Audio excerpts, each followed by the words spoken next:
centinela solitaria, ¿no? Entonces, si nosotros pensamos que puede ser en masas, no, masas lo que va a hacer es que es desplazamiento de estructuras principalmente, ¿no? De su lugar normal se van a desplazar. En obstrucción puede ser alta o baja, ¿no? No puede ser alta o baja todo a la vez, ¿no? Por descarte fácil, tú caes en proceso inflamatorio, ¿no? Entonces, en procesos inflamatorios, como que habíamos dicho, ¿no? Como el caso de pancreatitis, ¿no? Un ejemplo que habíamos puesto ahí era el caso de pancreatitis, ¿no? O colecistitis también, ¿no? En procesos inflamatorios tipo pancreatitis o colecistitis, ¿no? Vamos con la pregunta número 2, entonces. ¿Tienen duda en esa pregunta anterior? ¿Todo bien, muchachos? ¿Se entendió la explicación de la pregunta 1? Sí, profesor. Ya, entonces, en esta pregunta número 2, cuando tenemos aire a nivel subdiafragmático, estamos frente a ¿qué? Aire por debajo de las cúpulas diafragmáticas, ¿no? Estamos frente a ¿qué? Dice, a hilo paralítico, perforación de vísceras huecas o masas. ¿Cuándo se da aire? Cuando se presenta el aire a nivel subdiafragmático. ¿Se acuerdan? Aire por debajo de las dos cúpulas diafragmáticas.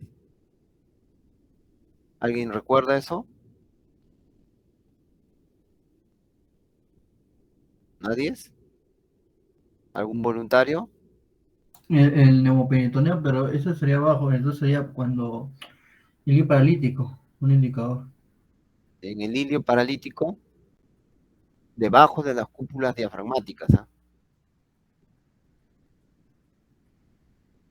Mira, perforaciones de vísceras, hilio paralítico o masas. ¿Te acuerdas cuando nosotros hicimos... Profesor, dime. ¿será cuando la bolsa de que separa el riñón y el hígado se rompe? Ya, esa bolsa se llama bolsa de Morrison, ¿no? Cuando se rompe, claro, puede ser un ejemplo, ¿no? Cuando se rompe esa bolsa, se sale el aire y se mete por debajo de esa cúpula diafragmática, ¿no? Esa bolsa de Morrison. Sí, es un ejemplo específico, ¿no? Pero en general estás rompiendo algo. En general estás haciendo una perforación a cualquier víscera hueca, ¿sí? Cuando hay perforación de vísceras huecas, es que estamos frente a el nivel de aire en el nivel subdiafragmático, ¿sí? En perforación de vísceras huecas, entonces, será. ¿Bien? ¿Se entendió, muchachos? Sí, profesor.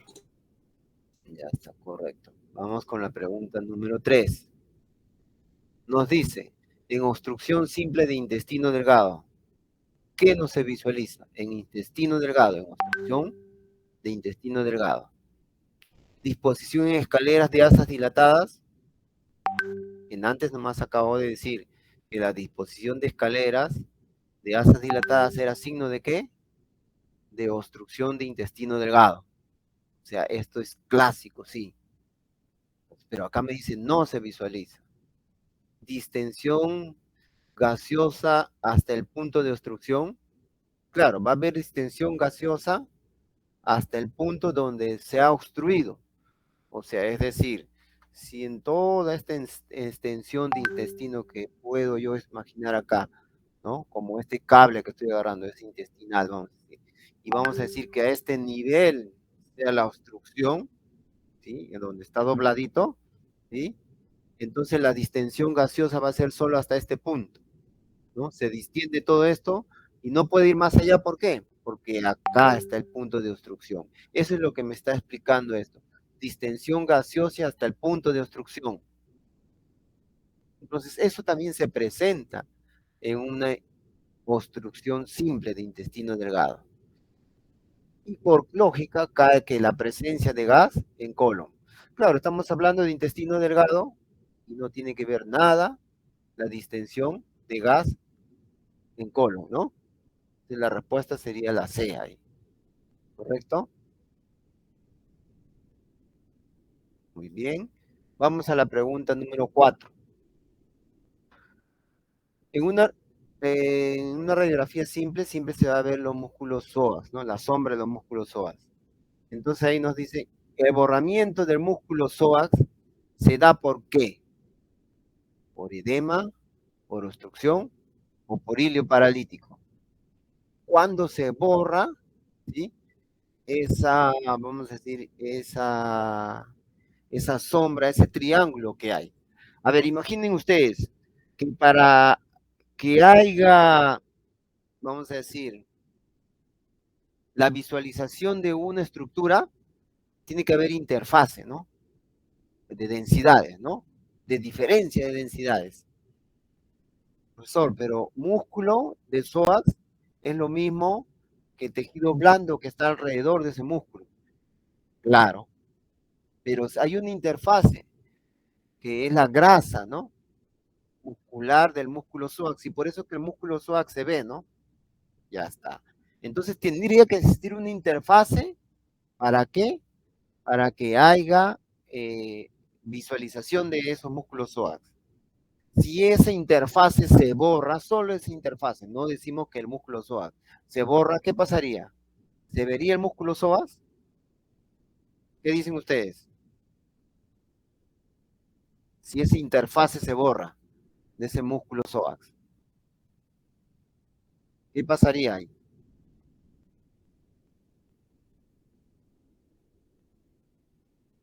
Si al costado del músculo psoas hay otras estructuras de la misma densidad, entonces, ¿qué es lo que ocurriría?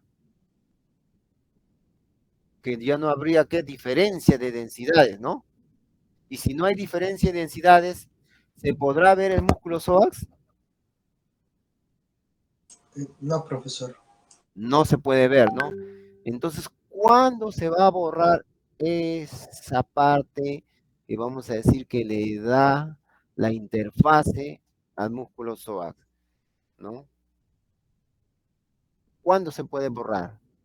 Cuando esa densidad de grasa se haga densidad agua. ¿Y cuándo habrá densidad agua? Cuando haya líquido. ¿Y cuándo hay líquido? En caso de una obstrucción, de un hilio o de un edema. Edema. Profesor, En una edema. consulta. En caso de edema, muy bien. Dime, Cuando es, Alfredo. cuando es paralítico, quiere decir que el grueso, el delgado, y parte del estómago están, Están paralizados, pero por una causa principal, por una causa nerviosa, no por una causa mecánica. sí, pero ese efecto también no me permitiría ver al 100% del psoas. O sea, como está tan inflamado y está radiopaco, ¿Ya? también como que, y la obstrucción también. No, el edema es el principal, de acuerdo al principio físico que nosotros hemos visto a inicios del curso, ¿no? Se va a borrar más bien porque se va a borrar esa diferencia de densidades, se va a borrar esa interfaz, ¿no? En obstrucción va a haber múltiples, ¿qué? Te va a decir, vamos a decir, austras llenas de gas, o vamos a ver si es intestino delgado, el signo de la escalera, pero a través, tras de ello, sí se va a ver la sombra del psoas. No en completo, pero sí se va a poder ver, ¿no? Y el hilio paralítico, hemos dicho que es un tipo de obstrucción nerviosa, que principalmente se ve el signo de ¿qué? En proyección lateral, gas en dónde? En un intestino terminal, ¿no? Sigmoides. En el sigmoides o en el recto, ¿no? ¿Sí? Entonces, por eso es que se tomaba en hilio paralítico una placa lateral para ver ese gas ahí, ¿no? Y eso hacía la diferencia entre ilion obstructivo e ilio paralítico, ¿sí? Entonces, el edema es realmente lo que va a borrar, Alfredo, esta parte del músculo psoas, ¿sí? El líquido, ¿sí? Profesor, Dime. me acuerdo que yo había puesto edema y me marcó mal. ¿Sí? No, no, no, no, no. Ah, acá tiene un, como les digo, esto ha tenido un problema, ¿sí? Sí, eso es lo que felizmente que me has hecho recordar eso. Acá, conforme he ido, yo también he estado resolviendo esto, porque quería ver, porque había fallas, y sí, he visto que se ha estado marcando como error edema. Sí, tiene razón. Sí, pero esa es la respuesta, por si acaso. ¿Sí? ¿Está bien? Sí, profesor, sí, pero no es la única. Sí, profesor, No, no, no, no. no era la O única. sea, acá ha habido un error, como lo digo desde el comienzo, del sistema que no está permitiendo reconocer la pregunta que realmente he marcado, ¿no? La pregunta que se ha marcado como correcta es la A, el edema, ¿sí? Por si acaso. Ujú. ¿Sí, muchachos? Sí, profesor, muchas gracias. Ya. Ese, dificultad, por eso les dije desde un comienzo, ha habido dificultades hoy día con este Genial. Vamos a la pregunta número 5. La grasa entre el hígado y el riñón derecho hace posible su visualización. ¿Ello es debido a qué? Eso ya lo dijimos en antes, ¿no? ¿Debido a qué? Bolsa de Morris. La bolsa de Morrison, ¿no? Muy bien. Eso ya ni vuelta a quedar flancos, no hay nada. Solo es espacios, ¿no? Grasas properitoneales. Las grasas properitoneales son grasas terminales que están en las fosas ilíacas y a eso hacen ver parte de los colos iniciales y terminales, por si acaso, ¿ah? Grasas properitoneales se llaman eso, ¿ya? Muy bien, entonces en este caso la respuesta es bolsa de Morrison, la C. Vamos con la siguiente, con la pregunta 6. En la coprostasis se visualiza que, para empezar, la palabra por etimología, copro es heces, ¿sí? Dilatación de heces, coprostasis, ¿no? Para que sepan ustedes qué es coprostasis. Dilatación por heces. ¿Se visualiza cuándo? Cuando hay intestinos con muchos gases, no, pues si hay gases, ya no hay heces, porque me está diciendo que hay heces, ¿no? Solo presente en obstrucción intestinal alta, o sea, en obstrucción intestinal delgada, no, ¿no? O en intestinos con masas y se visualizan niveles. Esa es la respuesta. ¿Por qué? Porque en la coproctasis se va a ver tanto nivel, vamos a decir, de gas, en vez de líquido, porque normalmente es nivel líquido-gas, se va a ver nivel gas y masa. En este caso, la masa va a estar representado por los acúmulos de heces, por la coproctasis. Entonces, en la coproctasis, que no es nada más que acumulación de heces intestinales, se va a ver en intestino con masas y se visualizan niveles, ¿no? Por si acaso, esa palabra quería ponerle porque creo que no la expliqué, ¿sí? Pero mejor es que lo explique a través de este pasito, ¿no? Para que ustedes puedan saber qué es una coprostasis, ¿sí? Muy bien. Vamos a la pregunta número 7, ¿no? Ah, este es fácil, ¿no? Este es clásico, ¿no? Este, ¿cómo se llama? ¿El signo de qué? Del café.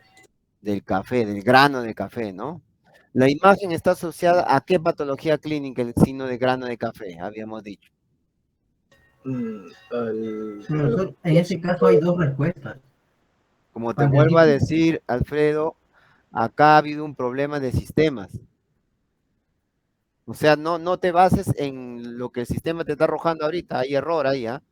sí, lo que pasa es que ¿No? yo marqué uno, me botó error. Y Sí, imagínate, está mal. Por eso esto lo estoy tomando como pasito nomás. No, realmente está fallando hoy día. No, pero esto es clásico. Esta respuesta va a corroborar más que todo lo que ustedes saben, ¿no? Y esto es clásico. ¿Ustedes qué? ¿Era de qué? ¿Qué patología estaba asociada al signo Válvula del grano sigmoidea. hemorrágico? Válvula sigmoidea. Claro, del vólvulo del colon sigmoides, ¿no? Como dice Fredo, por más que me diga que sea pancreatitis y colecistitis, yo sé que eso está mal, que el sistema me está arrojando mal, que me está arrojando ¿qué? Que es la verdadera es la B, que es vólvulo de colon sigmoides, ¿no? Muy bien. Vamos a seguir con la siguiente. La imagen que estamos visualizando en esta radiografía está relacionada con ¿qué? Con tricobezoar, con adherencias. ¿Tricobezoar qué era? Tricobezoar era la imagen radiopaca por cúmulos de cabello, ¿no? Múltiples cabellos, ¿no? Y adherencia, ¿qué es? Adherencia es una imagen abdominal, ¿sí? Que se presenta postoperatorio como líneas radiopacas, ¿no?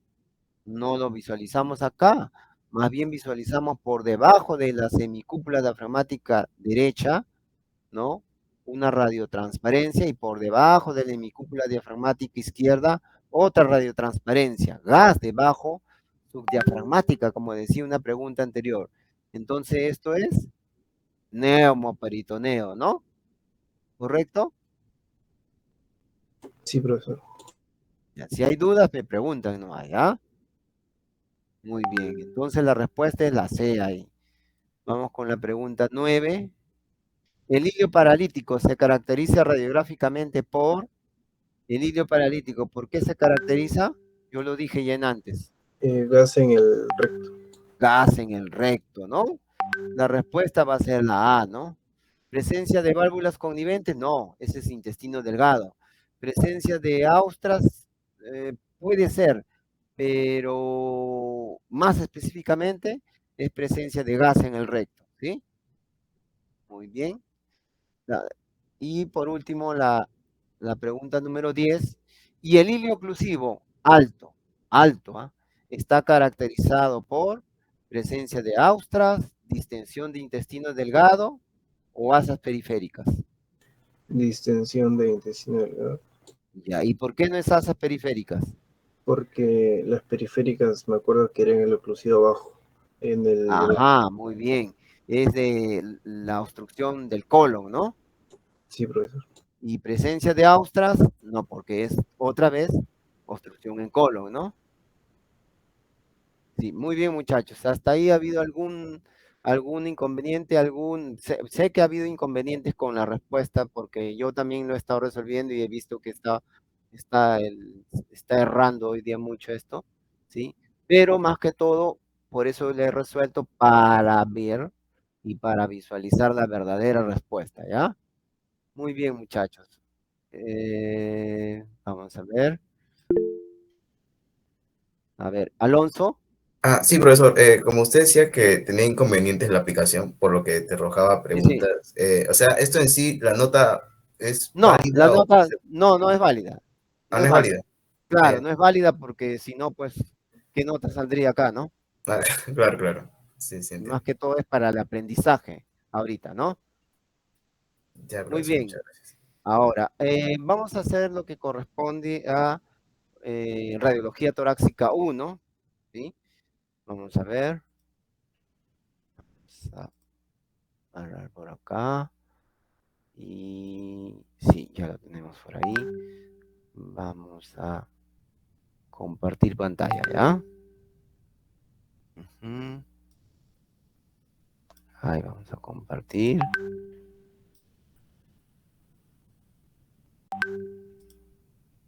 Correcto, muchachos.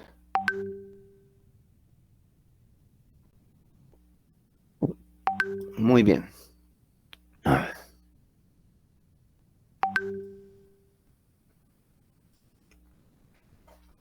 Lo que vamos a hacer hoy día es semiología torácica 1, ¿sí? Semiología torácica 1. Aquí como inicio hemos presentado múltiples patologías diversas, patologías intrainflamatorias, obstructivas, ¿no? Y algunas patologías de patrones arquitectónicos que Después lo vamos a entender. Muy bien. Lo que es semiología torácica se tiene que considerar como vamos a decir, una lectura muy básica, no solo en radiología, sino en todo el mundo de la salud, porque ustedes muy bien saben que ¿quién en ningún momento se ha chocado con una radiografía? Y si esa radiografía es de tórax, es mucho más común, porque la radiografía de tórax se considera como una herramienta diagnóstica muy básica, tan básica, tan cual, que se pide a la vez análisis de sangre con una radiografía de tórax, antes una patología determinada, ¿sí? Entonces, es muy importante saber una lectura, al menos básica, de una patología torácica, ¿no? Y entonces eso es lo que vamos a hacer hoy en día, ¿sí?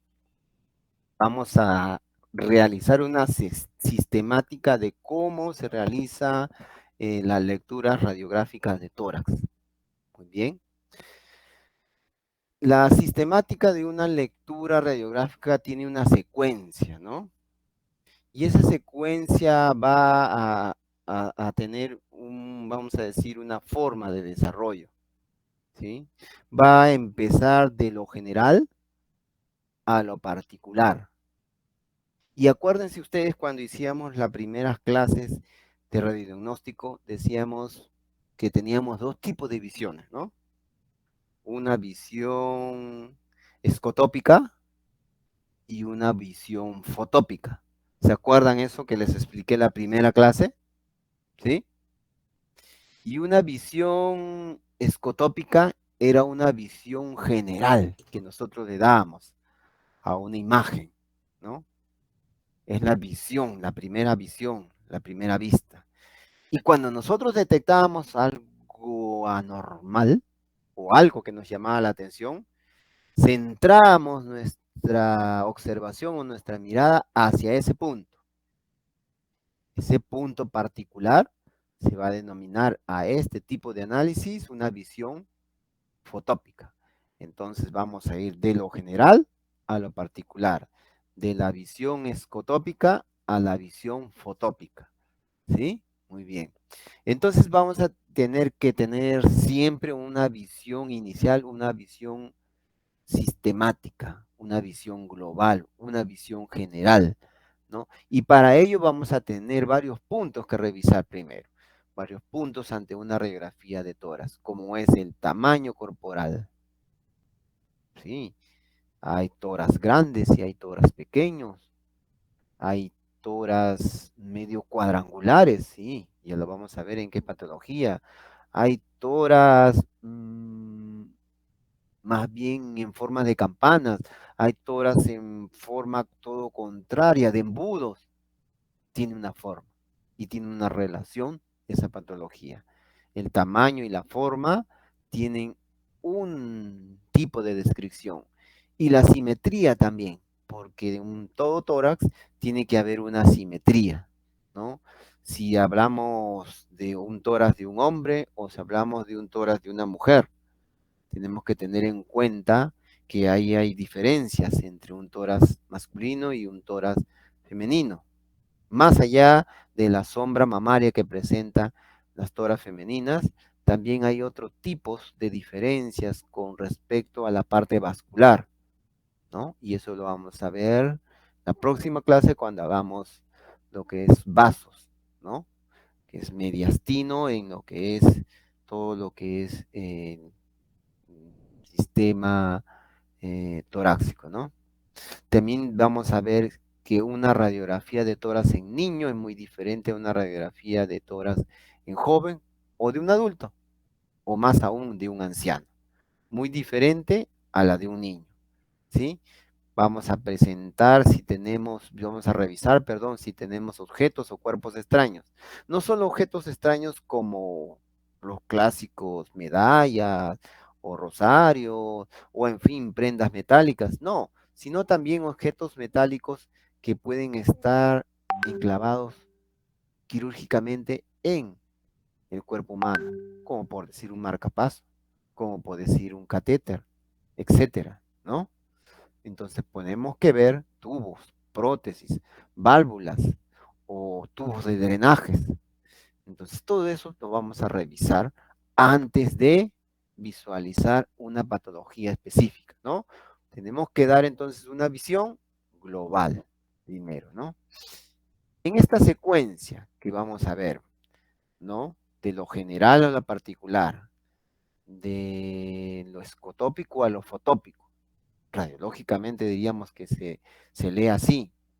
Vamos a tener una secuencia también. ¿Y cuál es esa secuencia? En general se dice que una radiografía de tórax se lee desde lo que es periférico hacia lo que es central, desde lo que es externo hacia lo que es interno. Y entonces vamos a ver primero lo externo y poco a poco ir avanzando hacia la parte central. Entonces, ¿cómo hacemos? Primero tenemos que ver los datos iniciales del paciente. Bueno, eso es clave y ese es dato de toda radiografía, ¿sí? Luego, externamente vamos a tener tejidos blandos y está conformado también el tejido blando a su alrededor por estructuras óseas, por el esqueleto. Luego por abajo vamos a ver al mediastino y recubriendo la parte inferior del tórax vamos a tener a los diafragmas. Hacia la parte más interna vamos a tener a los pulmones y por dentro de los pulmones, perdón, rodeando los pulmones vamos a tener a las pleuras y hacia la parte central vamos a tener el sistema tráqueo-bronquial y el sistema vascular. Y entonces de esta manera vamos a hacer, respetando esta secuencia, una lectura radiográfica. Y entonces, en todo lo que nosotros vamos a hacer, todo este capítulo de tórax, vamos a desarrollar cada uno de estos puntos. Tejidos blandos y esqueleto, mediastino, diafragma, pulmones, pleura, sistema tráqueo-bronquial y sistema vascular. Todo eso vamos a hacer en tórax. Y cada uno va a tener una patología correspondiente, ¿no? Vamos a ver con lo que es los datos iniciales. En los datos iniciales, ¿no? ¿Qué más se coloca? ¿Solamente pondremos sus nombres y apellidos del paciente? No, datos iniciales no se refiere solamente a eso, ¿no? También vamos a tener que, antes de dar una lectura clínica, ¿no? Porque desde el 2 hasta el 7 es casi todo clínico, ¿sí? Nosotros tenemos que ver para correlacionar una verdadera patología, una verdadera, vamos a decir, deformación o, vamos a decir, alguna variante, tenemos que tener la imagen de lo anatómico normal o de lo radioanatómico normal, ¿no? Entonces vamos a tener que ver desde el punto de vista, vamos a decir, más ideal de una radiografía de tórax. Y entonces vamos a tener que decir que si está en una proyección postero-anterior o en una antero-posterior. ¿Por qué? Porque en una postero-anterior, por ejemplo, el mediastino es de volumen más real. En una antero-posterior, como el mediastino se aleja de la radiografía, entonces se magnifica un poco el tamaño, ¿no? O en una lateral, o en una lordótica, ¿no? Que es para ver las ápices pulmonares, o si está de pie, o de cúbito, ¿no? O si está de cúbito, ¿sí? O se ha echado, ¿no? Pero está echado y no se puede mover y tenemos que hacer con rayo horizontal. Tenemos que esto determinar cómo se tomó esa radiografía, ¿no? Y también entra la calidad de técnica radiográfica de la exploración en datos iniciales. Y en eso de calidad técnica radiográfica tenemos que ver la penetración, la colocación del paciente, la inspiración, la visualización de los campos completos, por completos, ¿no? Entonces vamos a ver cada uno de ellos, ¿no? La valoración técnica, entonces vamos a decir que se llama esto. Y la valoración técnica está relacionada a la inspiración, al centraje y rotación, a la penetración y a la posición. En inspiración, Normalmente esta es una radiografía de tórax póstero-anterior, ¿sí? Normalmente en una radiografía póstero-anterior de tórax, ¿sí? Vamos a determinar que en una verdadera inspiración vamos a tener dos parámetros, que son lo mismo, de lo único. Se va a ver que los arcos costales tienen un lado anterior y tienen un lado posterior. El lado anterior se ve de esta manera, horizontal, ¿sí? Horizontal, horizontalizados. Y el lado posterior se ve horizontalizado. El lado posterior se ve horizontalizado. Y el lado anterior se ve medio oblicuado, ¿no? Desde afuera hacia adentro se ven medio oblicuados, ¿ves? Medio oblicuados, ¿sí? Y entonces explico esto, ¿por qué? Porque cuando vamos a ver inspiración, vamos a tener que indicar que para una verdadera inspiración o una inspiración, ¿no?, forzada, se tiene que cumplir que si nosotros hacemos la medida con los arcos posteriores, va a llegar hasta por lo menos el 9º arco costal posterior. A ver, veamos. 1, 2, 3, 4, 5, 6, 7, 8 y 9. Más o menos hasta el 9º arco posterior. Y si tomamos en cuenta el lado del arco, pero el anterior, el lado del arco anterior, vamos a tener que ver que solamente el lado del arco anterior sexto, más o menos, recae sobre la hemicúpula diafragmática derecha. Entonces acá tenemos el primer arco, el segundo arco anterior, el tercer arco anterior, el cuarto arco anterior, el quinto arco anterior, y miren cómo el sexto justo recae sobre esta hemicúpula diafragmática derecha. Muy bien. Entonces es o tomando el lado posterior o tomando el lado anterior del arco costal, ¿sí? Eso vamos a tomarlo en cuenta para medir una verdadera inspiración. Muy bien. Con lo que respecta a centraje y rotación, el centraje y rotación, vamos a tener en cuenta dos parámetros.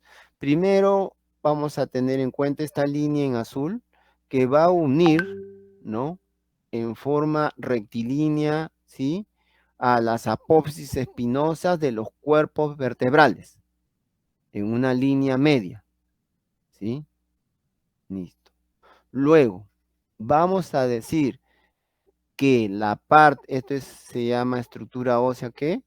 Clavícula. Clavícula izquierda, clavícula derecha.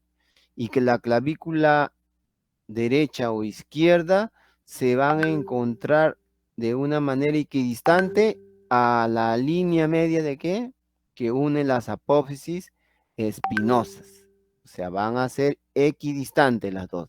Y con esos dos parámetros nosotros vamos a decir si este tórax está medio rotado, medio oblicuado, o si está bien centrado.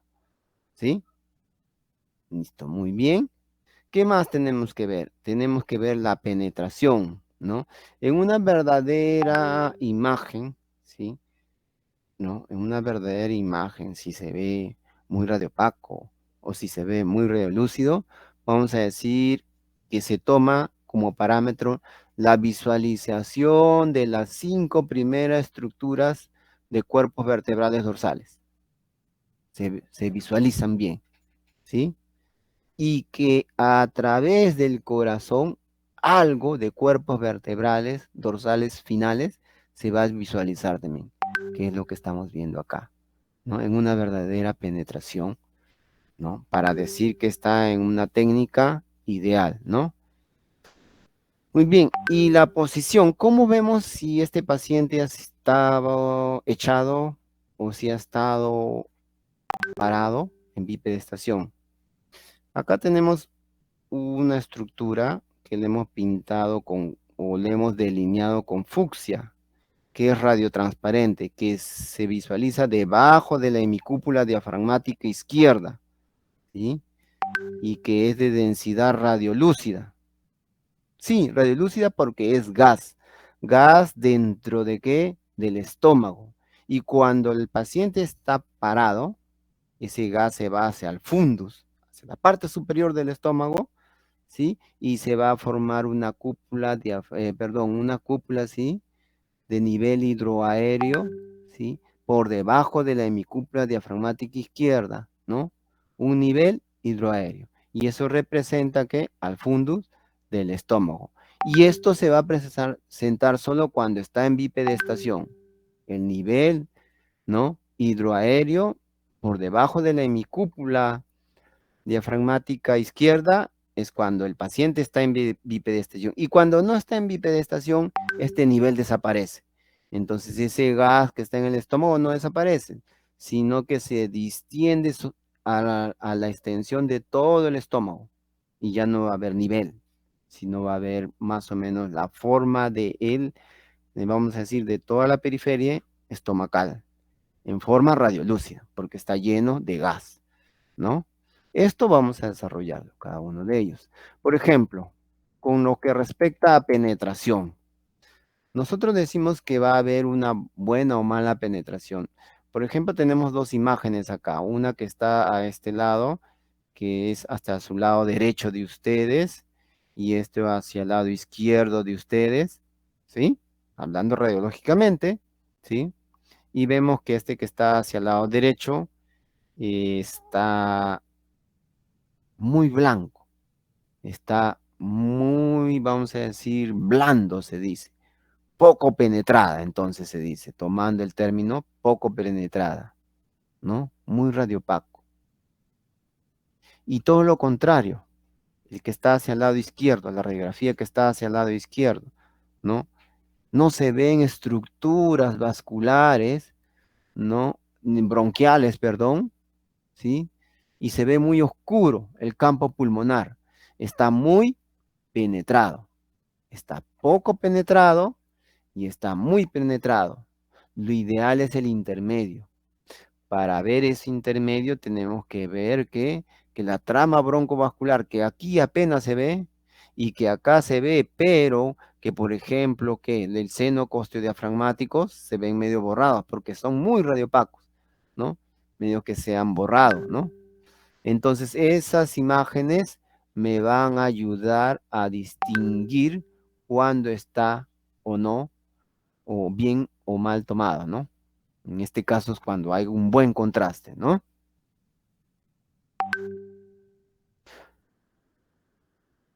Con respecto a lo que hablábamos de inspiración decíamos que hay una buena inspiración cuando vemos hasta el sexto arco costal anterior o noveno arco costal posterior en el campo derecho, ¿correcto?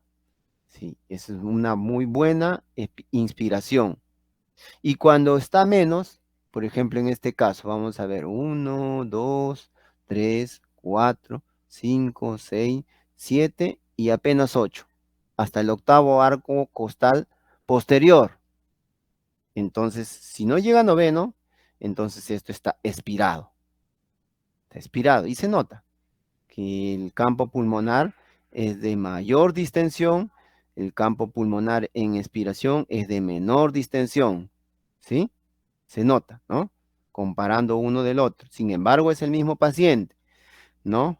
Entonces, ¿qué es lo que indica la técnica de exploración de tórax? Que normalmente, teniendo en cuenta la patología, tú vas a tomar o en inspiración o en expiración.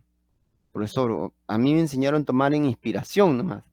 No, en inspiración se toma casi siempre porque la mayoría de patologías, ¿no?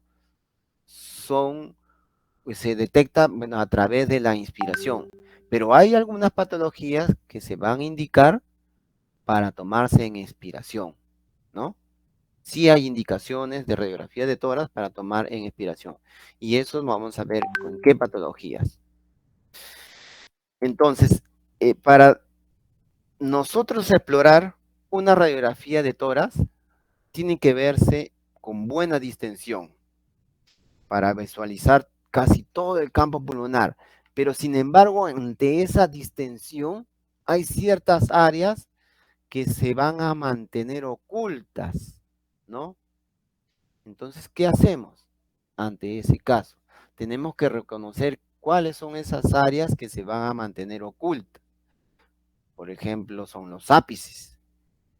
A nivel apical, lo tapa ¿quién? La clavícula, ¿no?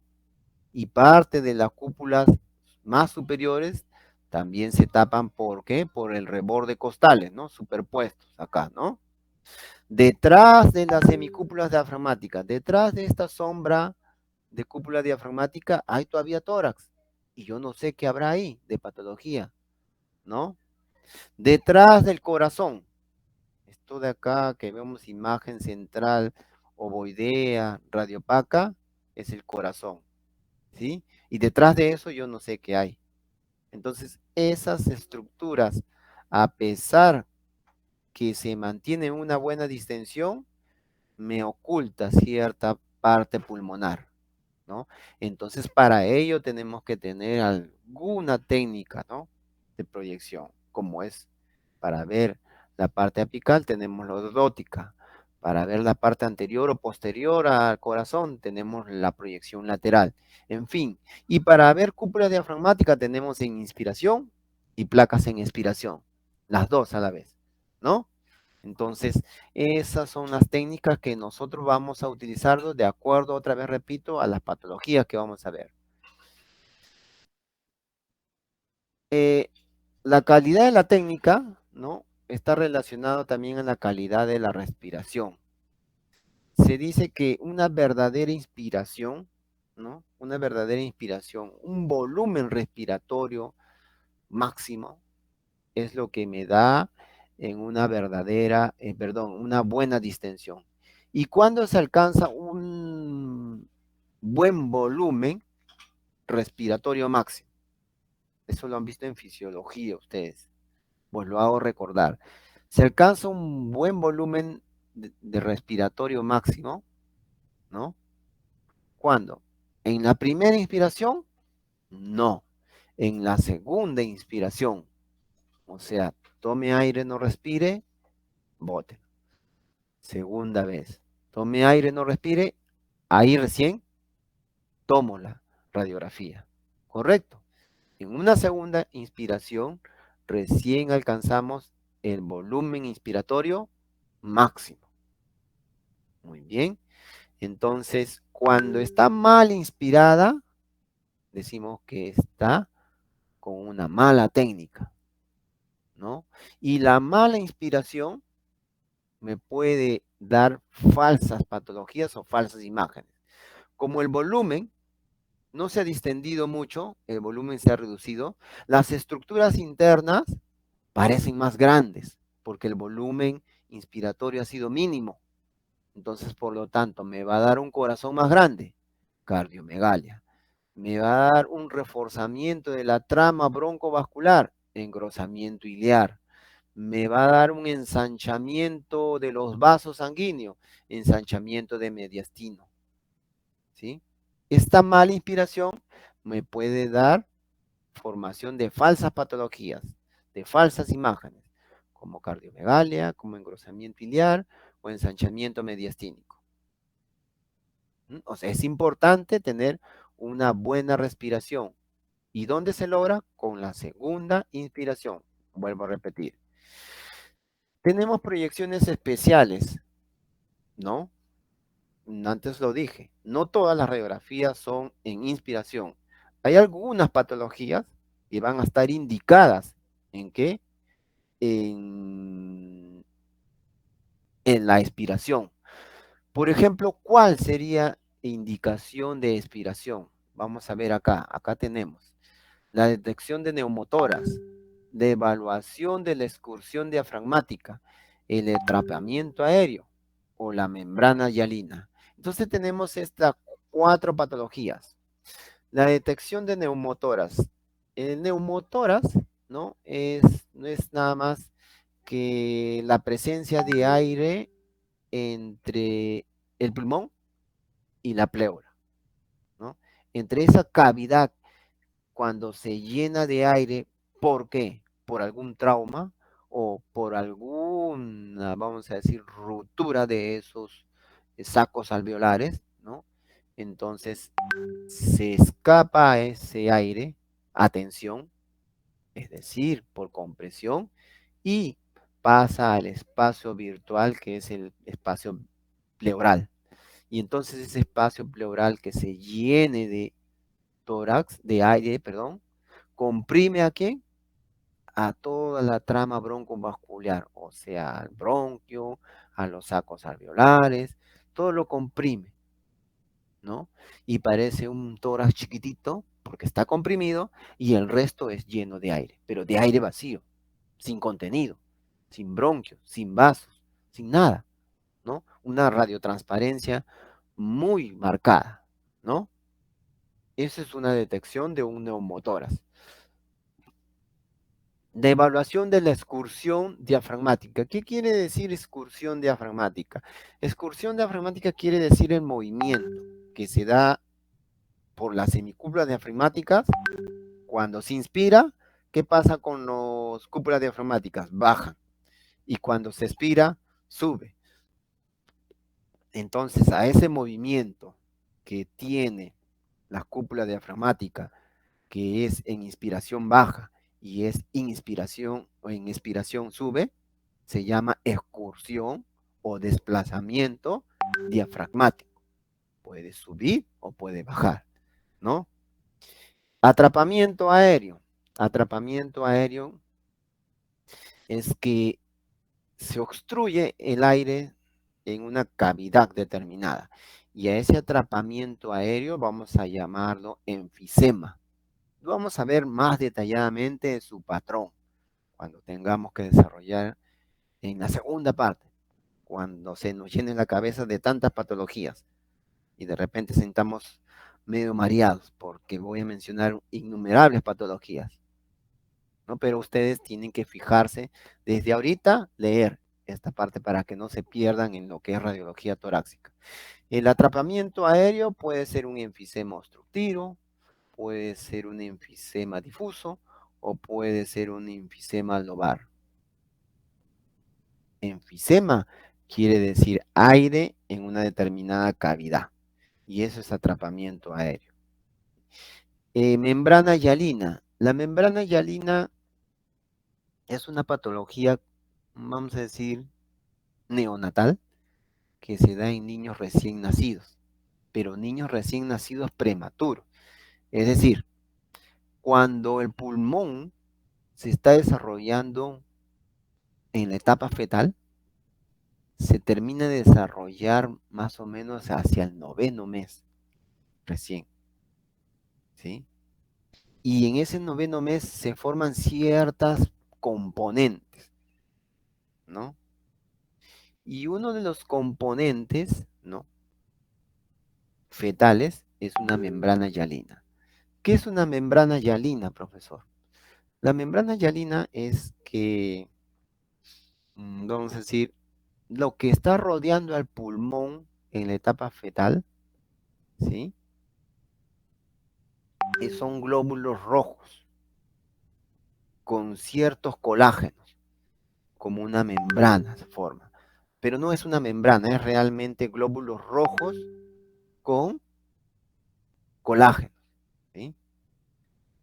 Y a través de ello se hace la perfusión respiratoria, ¿sí? O sea, me deja pasar aire, a pesar de que hay glóbulos rojos. Porque los glóbulos rojos son relativamente de un tamaño pequeño. Pero cuando esa capa, no solamente hay glóbulos rojos, sino se presentan los eosinófilos, o sea, glóbulos blancos, que son de mayor tamaño, obstruyen el intercambio, ¿sí?, gaseoso, y a eso se llama membrana hialina. ¿Y cuándo se da?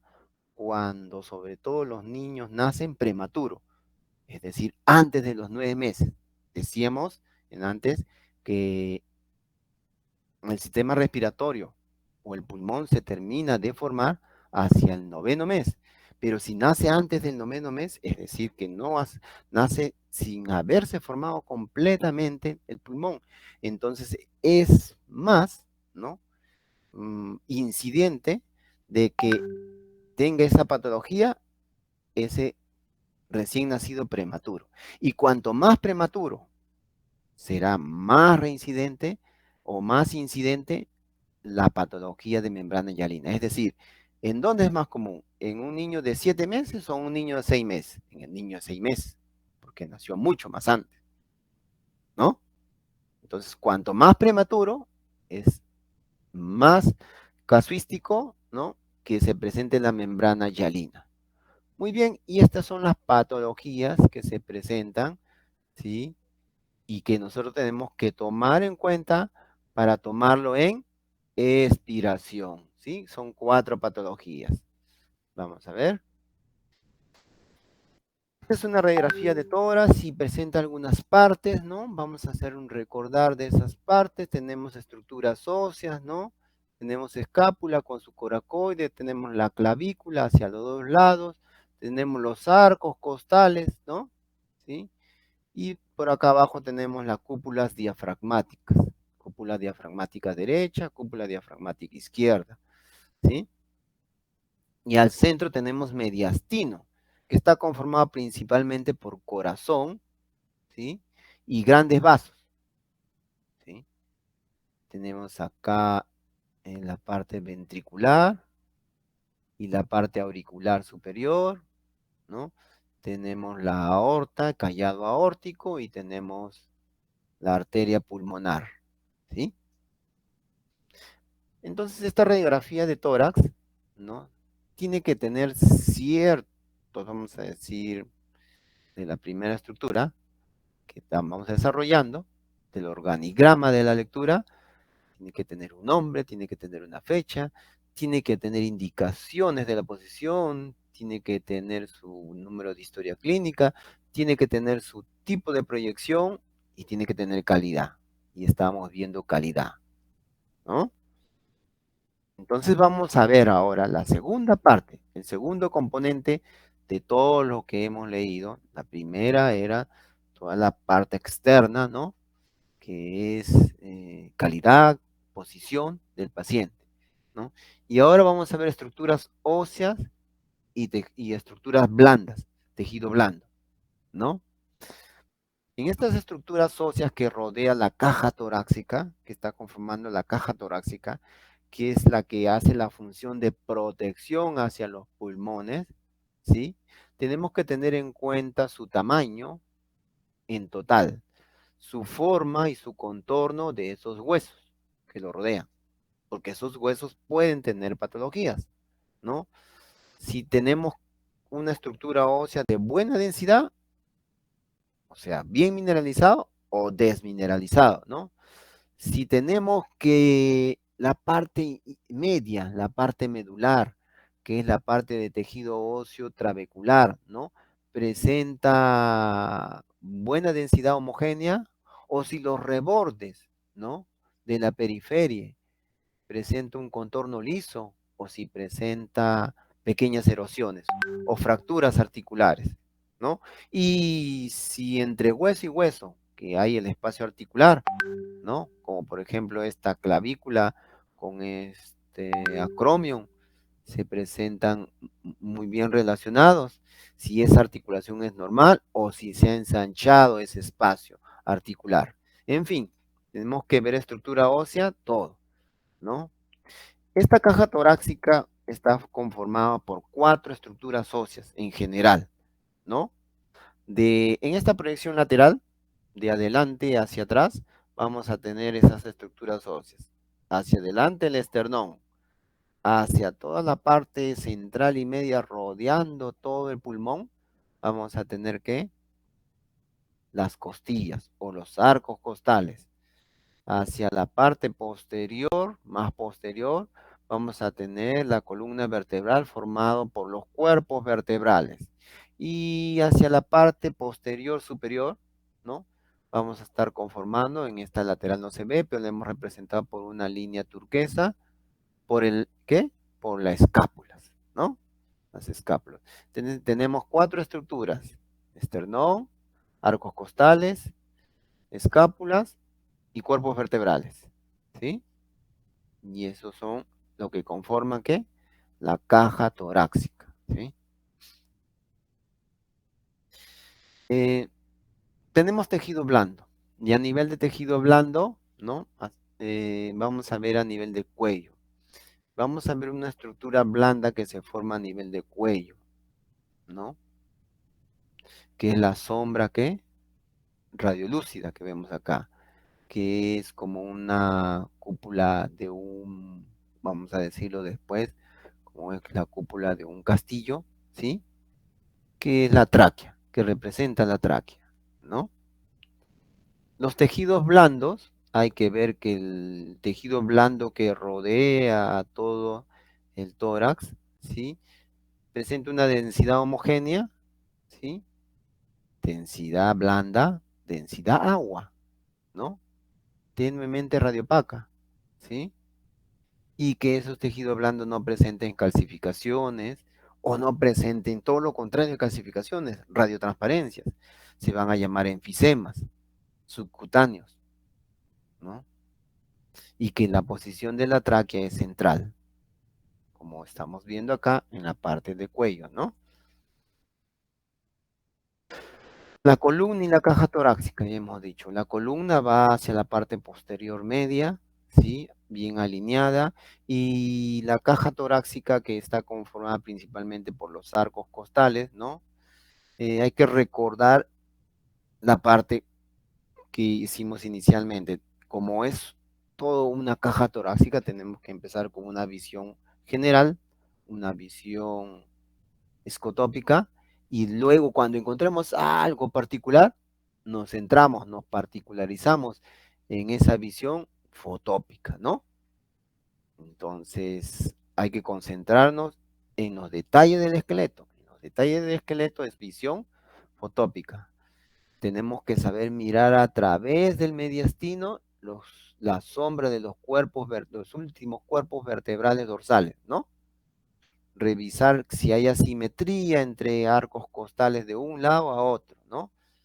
Valorar la densidad de ellos, de esos arcos costales. Vamos a comparar los arcos costales, si presentan bien horizontales, si presentan simetría, si hay las primeras o las últimas arcos costales se están presentes, y si hay calcificaciones, ¿en dónde? En los cartílagos costales. ¿Eso es normal? No, eso es patológico. Sí, es una patología degenerativa, pero es una patología, ¿no? Normalmente, ¿qué se ve? El arco costal, más no se ve el cartílago costal, porque el cartílago costal es estructura blanda, ¿no? No se puede visualizar. Dentro de las estructuras óseas hay que ver que para detectar patologías tenemos que recubrir en arcos costales, recorrer todo el reborde superior, y hay que indicar que todo el reborde superior sea continuo, sea continuo. Esos rebordes superiores tienen que ser continuos, esos rebordes posteriores, y acá no hay continuidad, ¿eh? A ese nivel. Seguimos con este reborde, acá hay otro que no hay continuidad. Segundo arco costal fracturado. Seguimos con el arco posterior y ve, tampoco hay continuidad. Tenemos un arco costal, dos, tres, cuatro arcos costales, ¿no? Que están fracturados, que presentan solución de continuidad. ¿En qué lado? En el lado izquierdo, ¿no? Esas son fracturas costales. Si hay una fractura costal, tenemos que valorar dos cosas: si hay un tórax inestable o si no hay un tórax inestable. ¿Qué quiere decir que haya o no haya tórax inestable? Tórax inestable se dice que cuando hay a partir de 3 arcos costales consecutivos fracturados, hablamos de un tórax inestable. Y si hay menos de 3, profesor, no es un tórax inestable. ¿Y cuándo se dice que es un tórax inestable? Cuando se puede colapsar ese pulmón, ¿no? Cuando se puede, posible colapsamiento de ese pulmón, hablamos de un tórax inestable. Y en caso de fracturas costales, hablamos de 3 arcos costales para arriba. En el ejemplo que vemos ahí, es un ejemplo de tórax inestable. Y el tórax inestable, ¿cómo se puede presentar? Con dificultad respiratoria, con colapso pulmonar, ¿no? Entonces, por eso es importante las fracturas costales. En este caso, está relacionado con temas fisiológicos. Fractura de un pie, de un tobillo, bueno, te enyesan y ahí queda, ¿no? Pero fractura a nivel respiratorio está relacionado al tema ventilatorio, y el tema ventilatorio y fisiológico. Y entonces tenemos que tener mucho cuidado con un colapso pulmonar, ¿no? Ese es un tórax inestable. Para evaluar los arcos costales, evaluamos el reborde posterior o el reborde inferior. El reborde superior tiene que ser continuo y liso. Y cuando vemos el reborde inferior, vemos que este reborde, como está marcado esta flecha, es cierta ondulación. O este reborde inferior también presenta cierta ondulación. O por ejemplo, este reborde inferior de este arco costal también, donde están las flechas blancas, ¿sí? Presentan vamos a decir, cierta ondulación, ¿no? Acá, por ejemplo, ¿no? ¿Sí? Se ve marcado esa ondulación. Bueno, esa ondulación se da cuando se hace una tomografía, como vemos en esto, para corroborar la teoría que yo estoy haciendo, ¿no? Y vemos que por los rebordes inferiores pasan la arteria y la vena que costal, como se ve acá, la arteria y la vena costal. Y cuando hay una hipertensión, ¿no? Hipertensión de arteria y venas costales, ¿sí? Se dice que se va a presentar este signo de esta muesca en los rebordes inferiores de los arcos costales de las costillas. Y esto se va a llamar el signo de Roessler, ¿sí? Entonces el signo de Roessler está relacionado a una curvatura o una ondulación del reborde inferior de los arcos costales. Y eso relacionado con hipertensión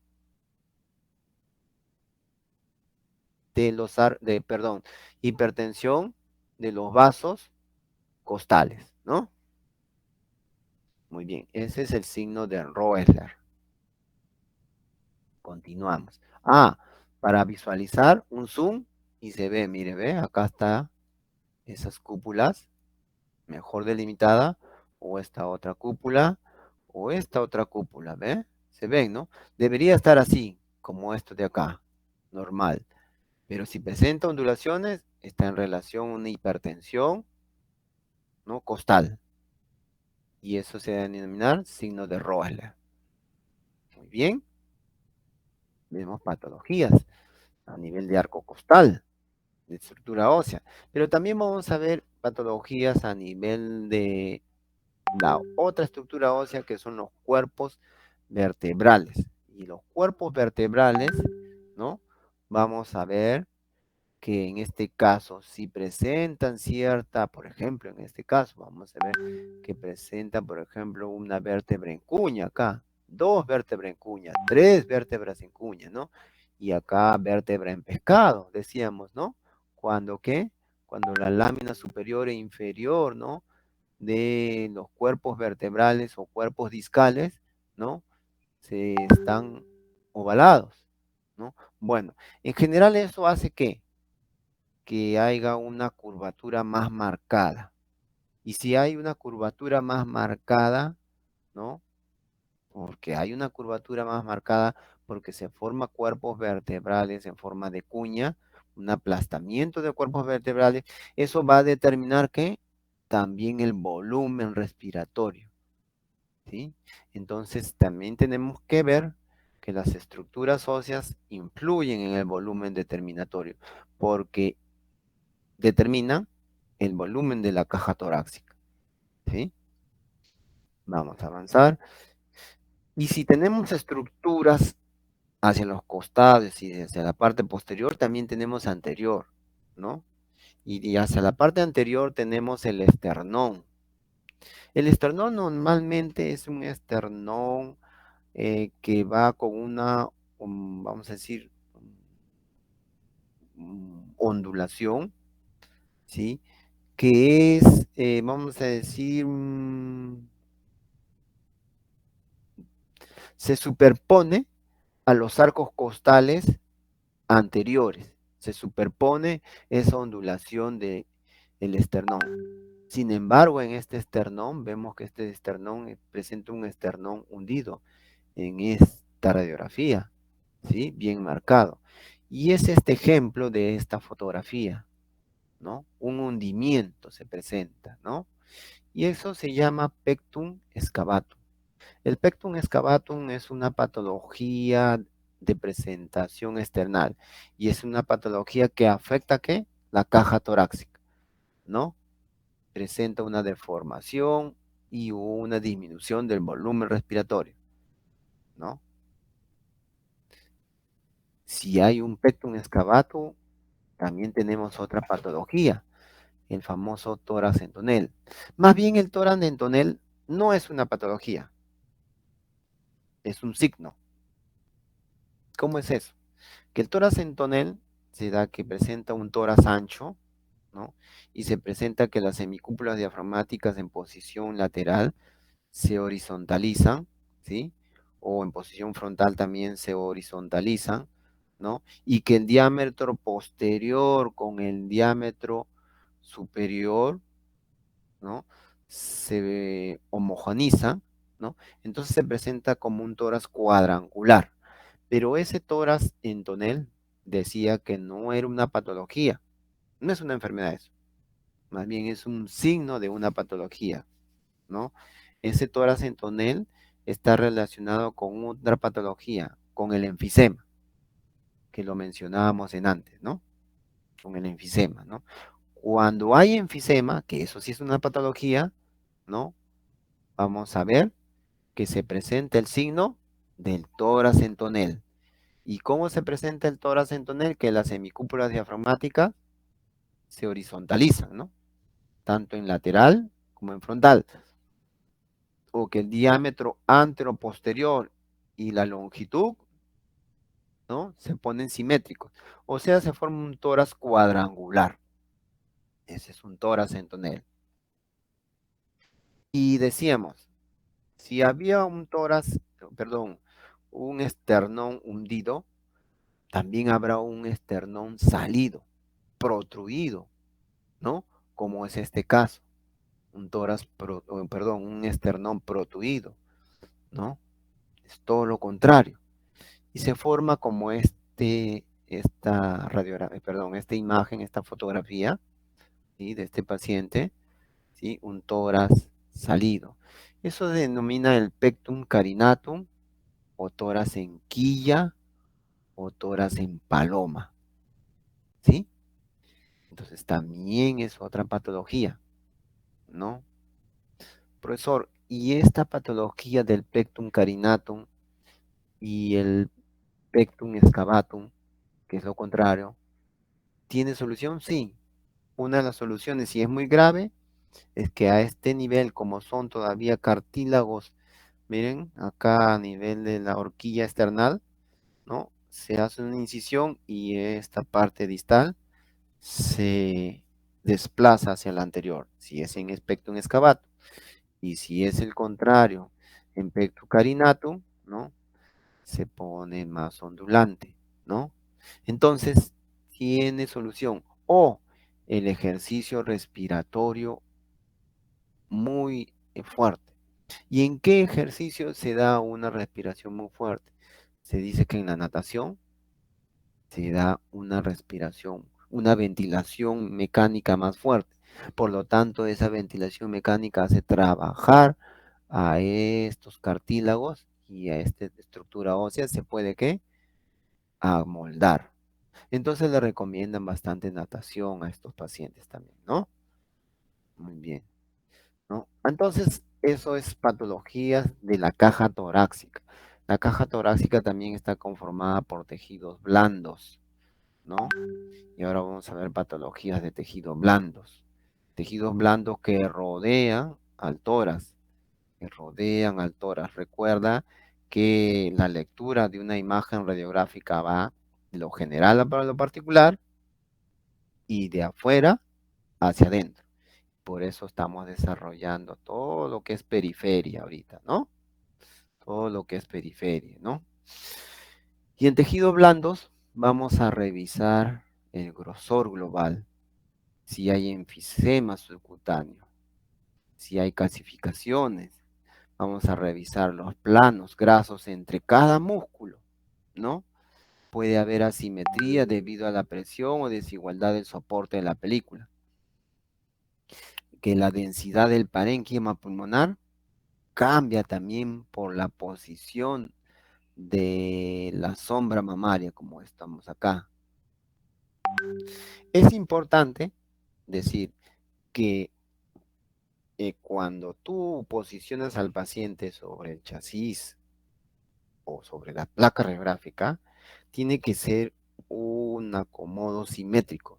No puede ser que pegue un lado y el otro no lo pegue mucho, o al revés, todo lo contrario, no.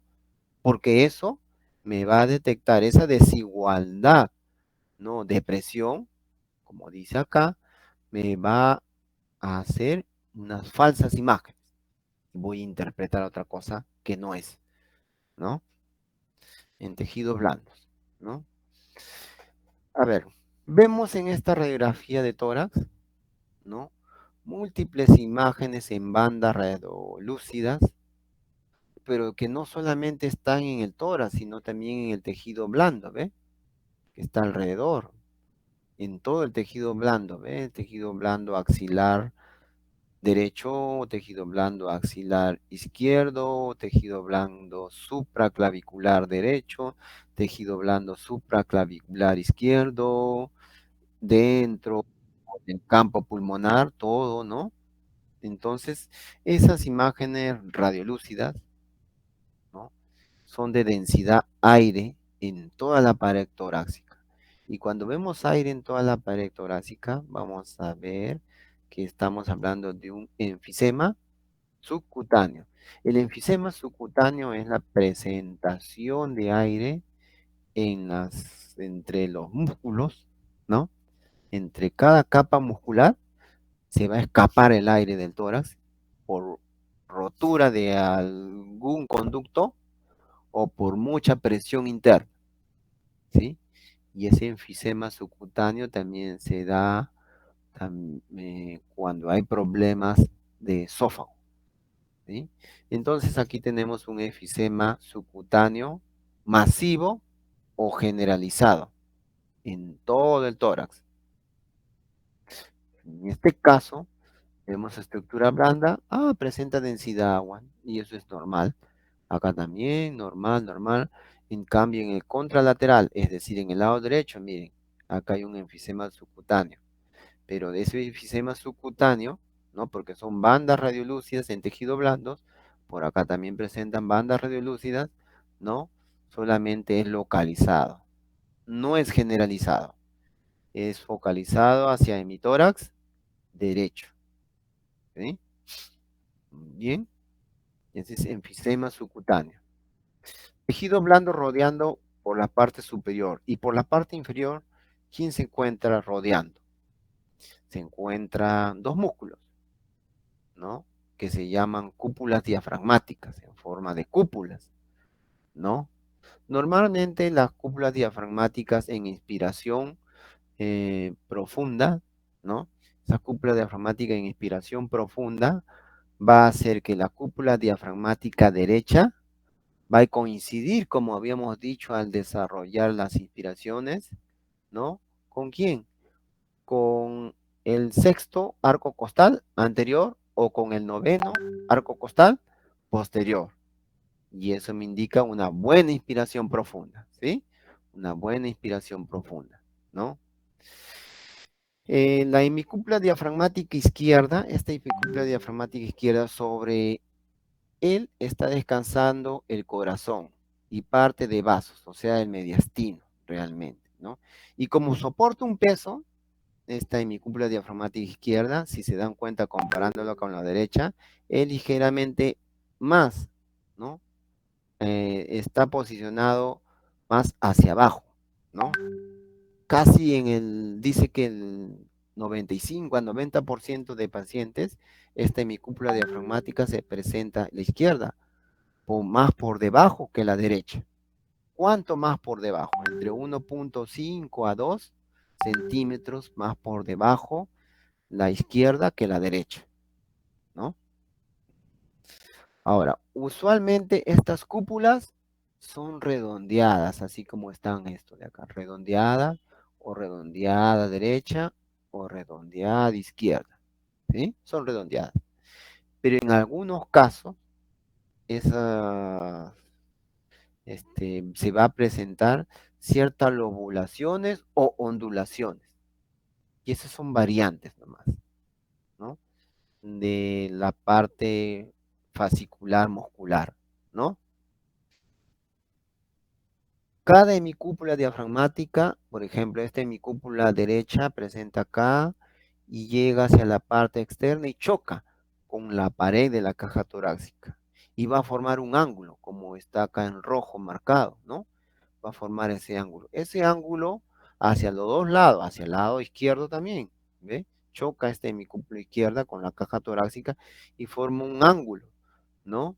Esos ángulos van a ser llamados los senos costodiafragmáticos. Senos costodiafragmáticos. Hay senos costodiafragmáticos anterior y hay senos costodiafragmáticos posteriores.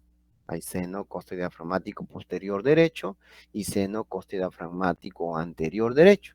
Seno costodiafragmático posterior derecho y seno costodiafragmático anterior izquierdo, ¿no? O sea, son 4 senos en total, ¿no? De los senos costofrénicos, ¿sí? Vamos a ver, que la cúpula diafragmática empieza así y va a terminar donde empieza el corazón. Y esa terminación va a formar un ángulo, o sea, va a terminar algo así, como yo estoy haciendo con mi mano y mi brazo, ¿sí? Algo así. Termina, o sea, esa posición, ese ángulo, porque aquí hay un ángulo, ¿sí? Entre estos dos, ¿no? Es un ángulo cardiofrénico. Y a eso se va a determinar ángulo cardiofrénico. Por el lado izquierdo, la cúpula diafragmática o la hemicúpula diafragmática izquierda. Esa hemicúpula diafragmática izquierda, ve, empieza acá, pero se prolonga hacia adentro del corazón, ¿no? Se ve, a pesar que es de la misma densidad, se logra ver, ¿no? Que sobrepasa. Ese es el corazón y la hemicúpula pasa todavía. No es como el derecho que termina. Entonces se dice que este ángulo cardiofrénico derecho es anatómico. Este ángulo cardiofrénico es anatómico. Y este ángulo cardiofrénico izquierdo, no es anatómico, es funcional nomás, porque se va a formar solo porque se intersectan esas líneas. Línea del reborde del ventrículo izquierdo y línea del reborde de la hemicúpula diafragmática izquierda. Pero sin embargo, atraviesa, como se ve acá, ¿no? ¿No logran ver esa sombra que pasa por, ¿no? A través de la sombra mediastinal, ¿no? Se logra ver, muchachos, esto, ¿no? ¿Sí? ¿No logran ver, muchachos, esta sombra que atraviesa? Sí, profesor. Ya está. Muy bien. Entonces, ¿qué más tenemos? Tenemos que por debajo de esta hemicúpula diafragmática hay sí, pues es una sombra, ¿no? De una burbuja, que ocupa, que ocupa por aire, pero que está dentro del estómago, ¿no? Es la burbuja estomacal, ¿no? Ahora, ¿y para qué nos sirve esto? ¿Nos sirve para qué? Para decir que el paciente o está de pie, si hay nivel hidroaéreo, o si está echado, si no hay nivel hidroaéreo, habíamos dicho, ¿no? Muy bien. Esa cúpula diafragmática puede presentar patologías, como la hernia diafragmática. La hernia diafragmática es un agujero a través de esa cúpula diafragmática presenta un hueco. Y ese hueco, a través de ese hueco, se puede desplazar órganos abdominales hacia la zona torácica. ¿Qué puede ser que se desplace? Intestino delgado. ¿Qué puede ser que más se desplace? Parte de hígado. ¿Qué puede ser que también se desplace? Parte de estómago. Esas tres estructuras se pueden desplazar a través de un hueco, a través de una hernia diafragmática. Las hernias diafragmáticas pueden ser de varios tipos. La más común es la hernia diafragmática traumática, que es causada por un trauma, por un golpe, ¿no? Y se presenta esa hernia así, ¿ve? Como estamos viendo en ese esquema que vemos acá. Perdón. ¿Ve? Se rompe esa hemicúpula diafragmática izquierda y hay un orificio y pasa este intestino delgado. Perdón, este intestino grueso, ¿no? Se pasa a la zona, ¿qué? Torácica, ¿no? Entonces es empujado ese intestino. Muy bien, ¿no? Es lo que estamos viendo acá. ¿Ve?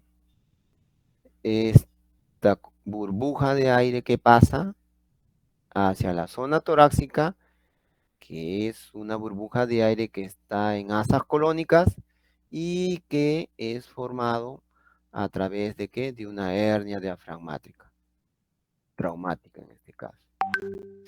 ¿Qué más existe en patologías de hemicúpula diafragmática? Elevación, miren, ¿ve?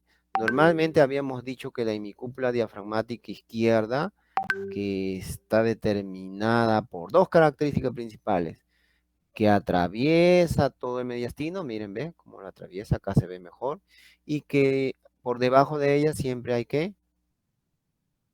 Un nivel hidroaéreo, que es la el fundus del estómago. Muy bien.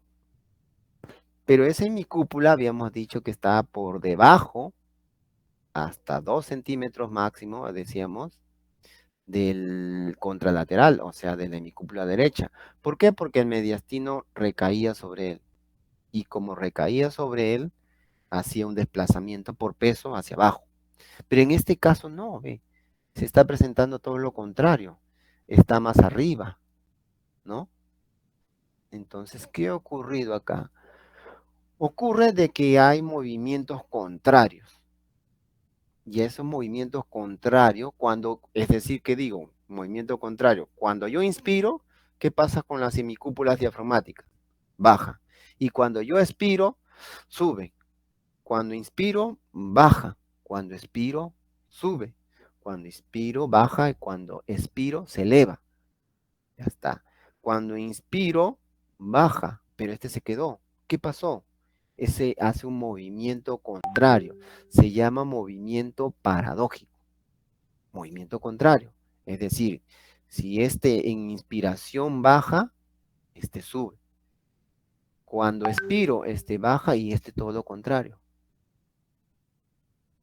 Baja. Y eso se llama movimiento contrario, movimiento paradójico. Ese movimiento paradójico, ¿cuándo se da? Cuando el nervio que inerva este músculo, ¿no? El nervio que inerva este músculo, o sea, el nervio que inerva al diafragma. ¿Cómo se llama el nervio que inerva al diafragma? ¿Quién sabe cómo se llama? El nervio frénico. El nervio frénico, correcto. Cuando el nervio frénico está lesionado, entonces ocurre un movimiento paradójico. Y ocurre lo que estamos viendo en esta radiografía, ¿no? Movimiento paradójico, movimiento contrario. ¿Mm? Bien. Otra patología de cúpula diafragmática. Ahora, nosotros en abdomen habíamos dicho que el neumoperitoneo, este es un neumoperitoneo, ¿sí? ¿Ve? Cúpula diafragmática y aire debajo de la cúpula diafragmática.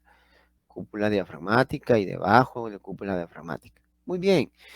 Y que era causa de rompimiento de vísceras huecas, ¿no? Correcto, de vísceras huecas. Bien. Y que casi por lo general era rompimiento de qué? De la cápsula que recubría ¿a quién? al riñón. ¿Cómo se llamaba esa cápsula? El riñón derecho, ¿no? ¿Cómo se llamaba? ¿Se acuerdan? En el quiz hemos hecho hoy día. ¿Cómo se llama esa cápsula, muchachos? Que recubre el riñón derecho, separando del hígado. ¿Cómo se llama? La de Morrison. Ajá, la cápsula o bolsa de Morrison. Ya, pero eso va a ocurrir un hemoperitoneo cuando es solo en el lado derecho, porque Morrison no hay en el lado izquierdo. Y cuando hay un hemoperitoneo masivo, como es este caso, hacia los dos lados, ¿sí? Hacia los dos lados, sí hay perforación de víscera hueca, pero ya no solamente va a ser en cápsula de Morrison, sino va a ser a través del peritoneo, todo el peritoneo, esa bolsa que rodea, ¿no? Y separa el abdomen de la cavidad posterior, se perfora. Y entonces hacia los dos lados suben aire, sobre la hemicúpula diafragmática derecha o sobre la hemicúpula diafragmática izquierda. Un neumoperitoneo masivo, habíamos dicho, ¿no? Habíamos visto un ejemplo en una práctica inclusive que se presentaba, ¿no? Neumoperitoneo a tensión. No sé si vimos, sí vimos, creo, un ejemplo de un abdomen bien raro, ¿no? Muy bien. Cuando nosotros iniciamos el curso, decíamos que el curso se va a estar dividido por densidades radiográficas. Densidad aire, muy radiopaco, muy radiolúcido. Densidad grasa, tenuemente radiopaco, tenuemente gris, mejor dicho. Densidad agua o tejido blando, tenuemente radiopaco. Densidad hueso o mineral, densidad radiopaco. Y densidad metal o radiopaco muy radiante, ¿no? Y entonces tenemos 5 densidades radiográficas. 1, 2, 3, 4, 5, ¿no? Pues cuando hablamos que haya líquido en el tórax, cada vez que hablamos que haya líquido en el tórax, ¿no? Lo más probable es que sean 3 cosas. O sangre, o pus, o plasma. Acuérdense, cuando hay líquido en el tórax, lo más probable es que sea sangre, pus o plasma. Esas 3 cosas. Exudado, trasudado, vamos a leer esas palabras. Después vamos a aprender qué significa eso en neumonía. ¿Ya? Y eso se va solamente a reducir a esto, a sangre, pus o plasma. Muy bien. Mediastino. Ahora tenemos el mediastino. Ya pasamos de la caja, la parte que rodea la caja, tejido blando, hemicúpula diafragmática, y ahora entramos al mediastino, ¿no? La parte de la cavidad media es una cavidad media que está entre ¿quiénes? Entre el esternón, entre los cuerpos vertebrales en la parte posterior y hacia los dos lados entre los pulmones. Esa cavidad se llama mediastino, es una cavidad. Y esa cavidad está conformada por órganos que están ahí adentro. Principalmente, ¿qué? El corazón, que es radiopaco, y los grandes vasos. Y algunos, ¿qué? Bronquios, porque los bronquios principales nacen por acá, ¿no? Muy bien. Pues ese mediastino tiene una forma y un aspecto normal, ¿no? Hay que ver si tiene ensanchamientos, hay que ver si tiene masas, si tiene calcificaciones, o hay que dar una visión si hay marcapasos o catéteres, ¿sí? Entonces vamos a ver mediastino. El mediastino, ¿por qué está conformado? Habíamos dicho, el mediastino está conformado, ahora sí, por 4 estructuras, ¿no? El árbol traqueobronquial, el árbol traqueobronquial, los grandes vasos, los grandes vasos, los grandes vasos, El hilio pulmonar, ahorita vemos qué es el hilio pulmonar. El hilio pulmonar, derecho, izquierdo. Y el corazón hacia el centro. Entonces, ahora vamos a hacer estas 4 estructuras, ¿no? Mediastino, ¿no?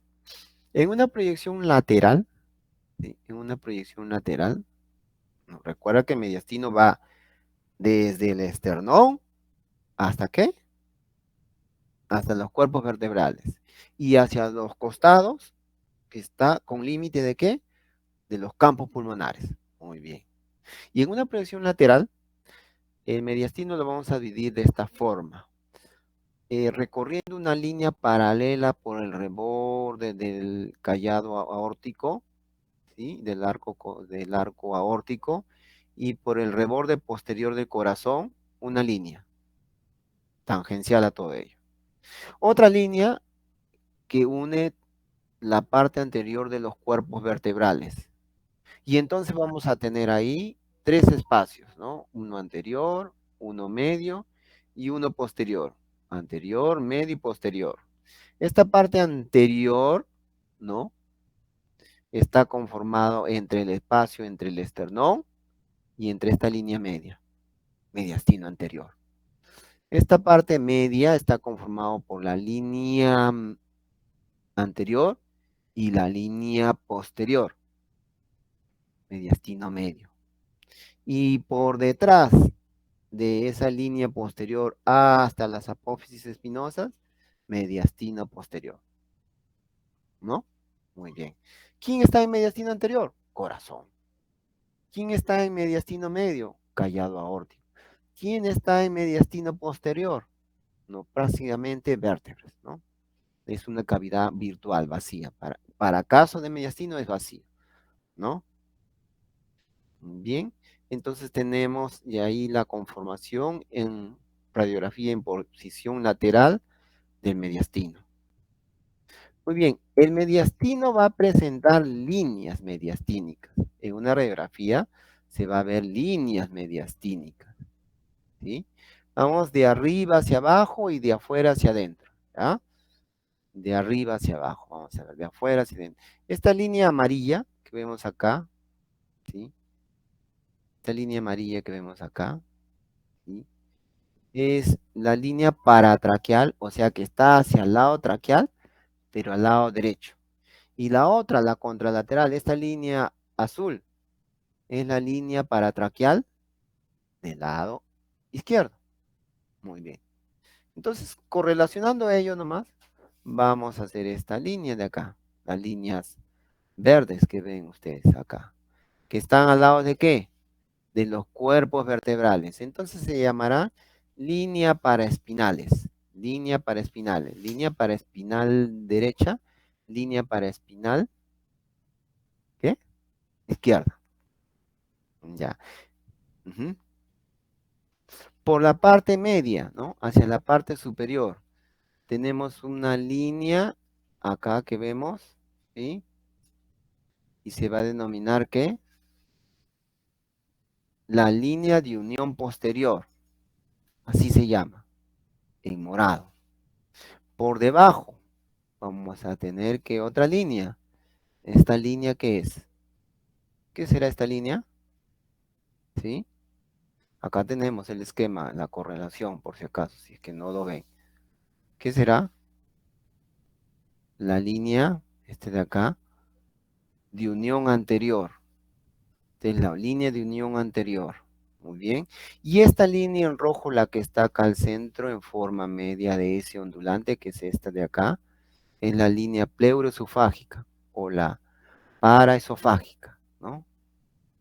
Pleuroasigoesofágica, realmente así se llama. Pleuroasigoesofágica. Muy bien, muchachos, ya está. Entonces, ¿por qué se forman esas líneas? Se forman esas líneas, ¿por qué? Porque realmente es la interfase entre dos densidades, ¿sí? Por ejemplo, acá va a ser la interfase entre el pulmón derecho y la interfase entre la cavidad paraespinal. Y por eso se le llama línea paraespinal. Esta línea de acá, la de arriba que habíamos visto en amarillo, paratraqueal, es la interfaz entre el pulmón derecho y la tráquea, y el reborde de la tráquea derecha, y así, ¿no? Como estamos. Bueno, esto en una radiografía, en la próxima clase lo vamos a practicar estas líneas, ¿sí? La vamos a buscar nosotros, como en forma de práctica. Muy bien. Aparte de esa línea, ¿no? Hay una línea que se llama línea subclavia izquierda, que está por acá, esta línea subclavia izquierda, o que se ve en esta radiografía casi, ¿no?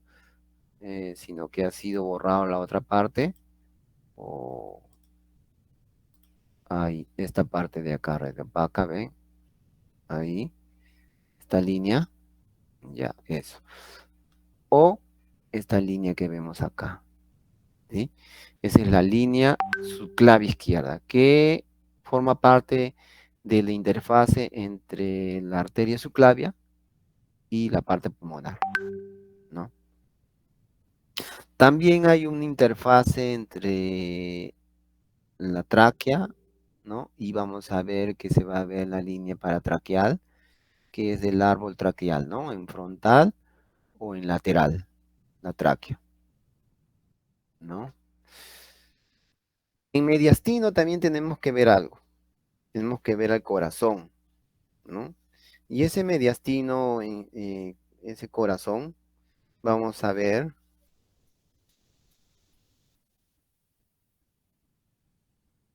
que, perdón, un minuto.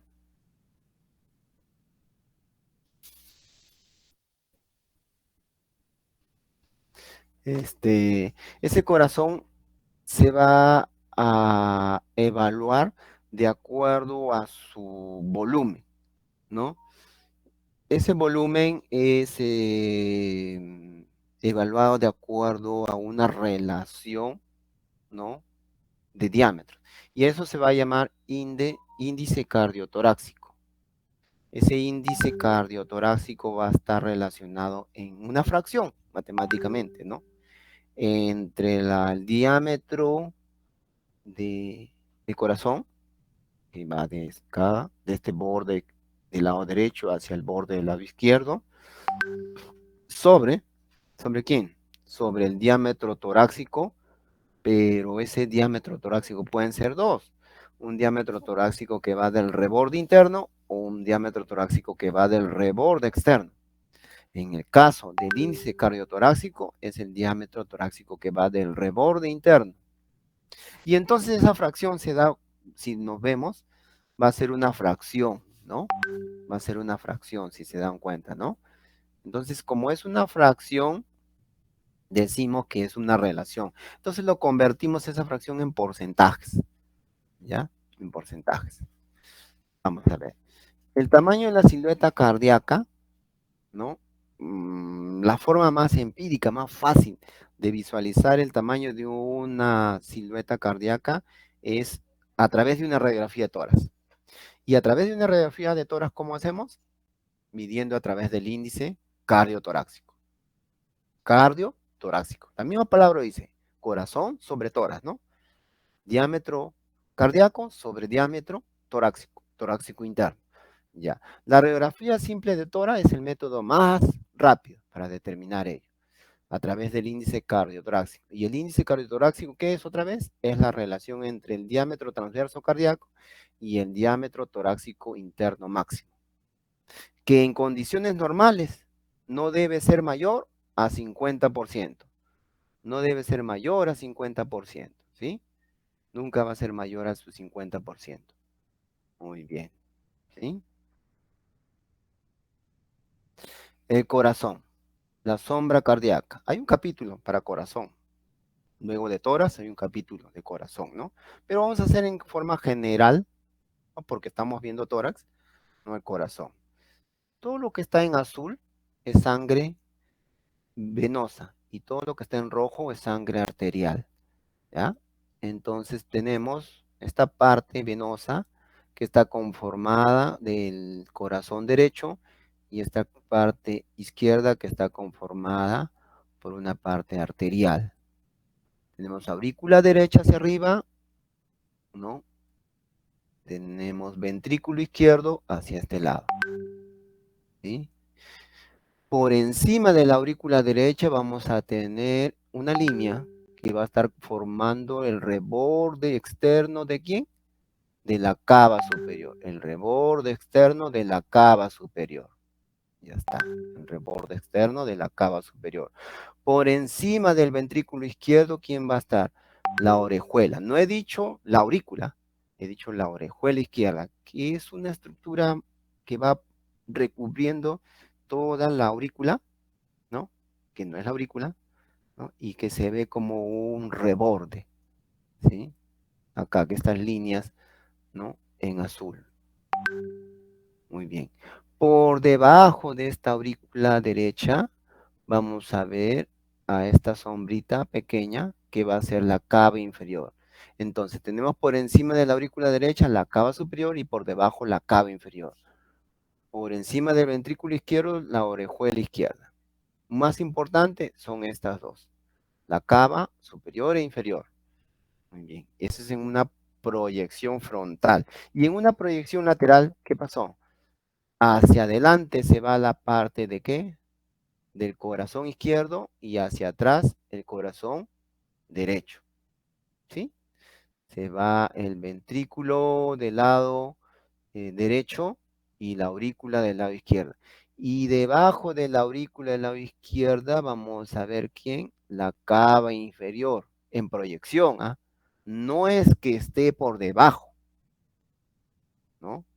Porque sabemos que la cava inferior en una frontal está por debajo de la aurícula derecha, sino que en su proyección lateral se proyecta por debajo de la aurícula izquierda.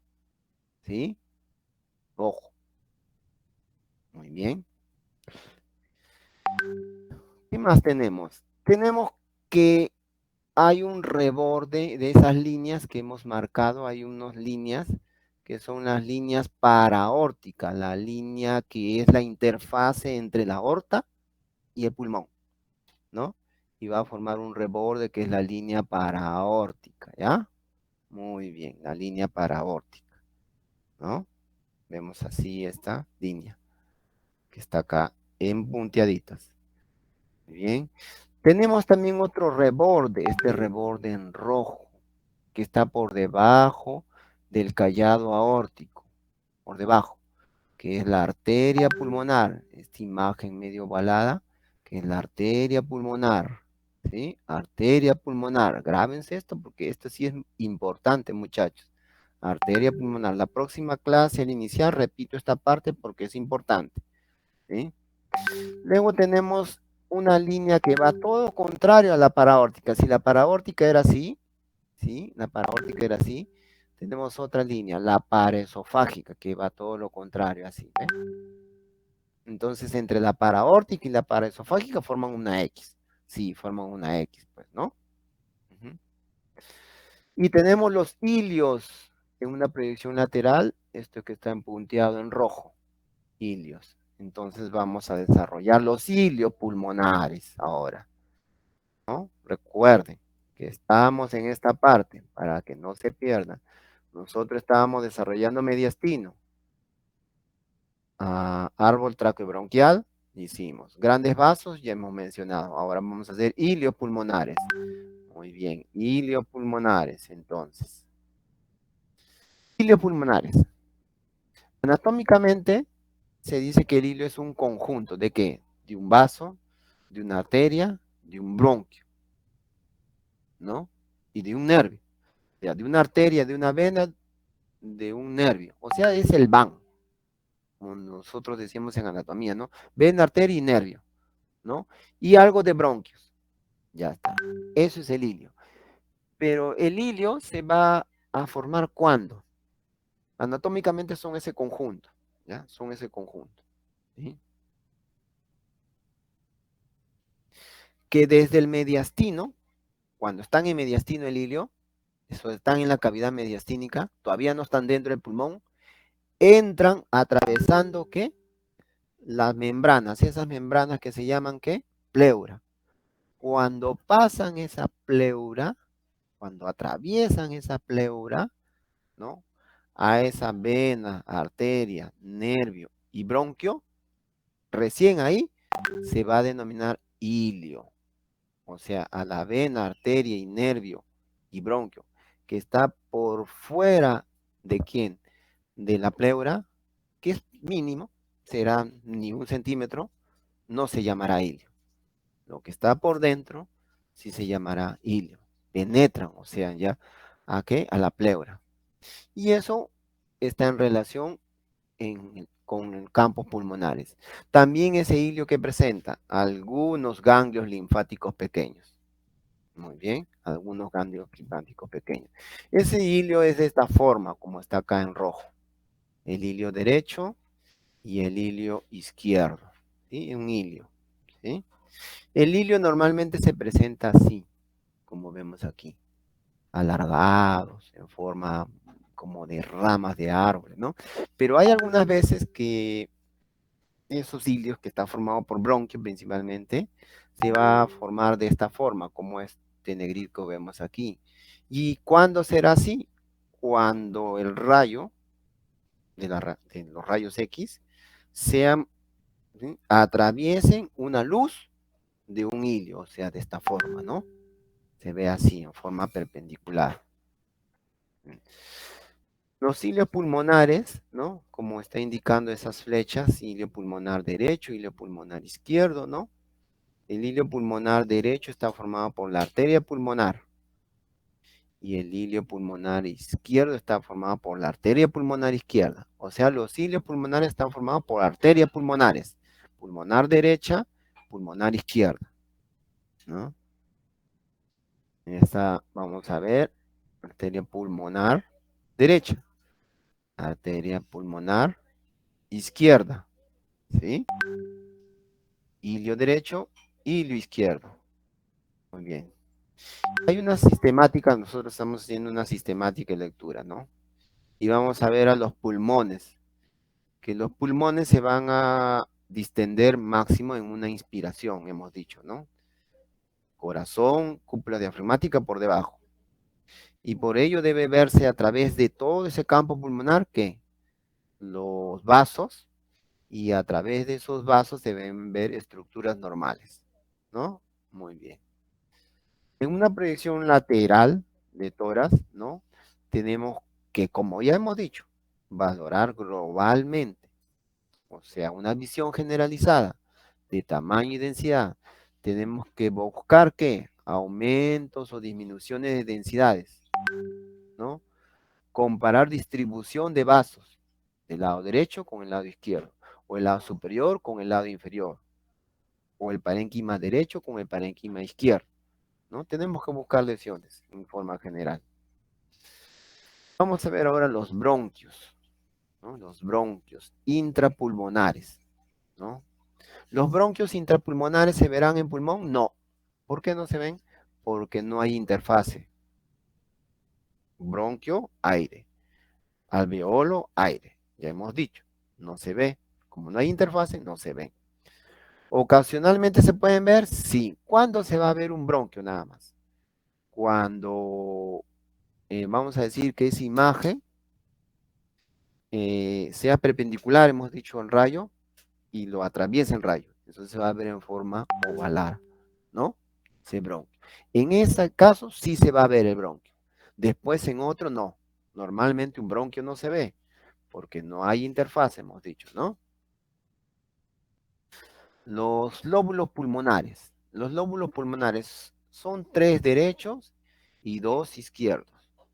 Los 3 derechos, porque acá hay 3 lóbulos en el campo pulmonar derecho y 2 lóbulos en el campo pulmonar izquierdo. Los 3 lóbulos derechos van a estar divididos por la cisura, por una cisura horizontal y por una cisura oblicua. Por una cisura horizontal o por una cisura oblicua en azul. Y el lóbulo izquierdo va a estar formado solo por una cisura oblicua en rojo, en lateral. ¿Sí? 2 nomás, ¿no? Lógico. Y 3 en lo que es izquierdo, perdón, derecho, una 2 y 3. 3 lóbulos, ¿no? Y los azules, derecho, y rojo, izquierdo, ¿no? Muy bien. Aquí tenemos los lóbulos, ¿no? Lóbulo derecho superior, lóbulo medio y lóbulo inferior, lado derecho. Lóbulo superior, lóbulo inferior, lado izquierdo, ¿no?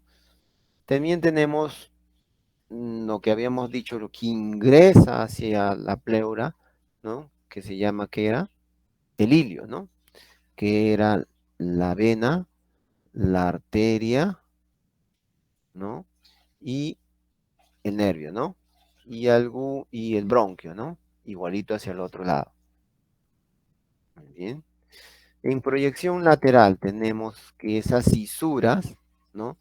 Tenemos una cisura oblicua o una cisura mayor, ¿ve? ¿Se ve esta línea radiopaca, muchachos, acá? ¿Se ve? ¿Se logra percibir? Sí, profesor. Ya está. O una cisura horizontal o menor, que es la que vemos acá. Esta cisura horizontal o esta cisura menor. ¿Ve? Vamos a ver si pueden ver. Ahí está, ¿ve? Esta línea. Cisura mayor, cisura menor. ¿Sí? Muy bien. Vamos a ver este videito ahora. A ver, atentos. 10 minutitos este video.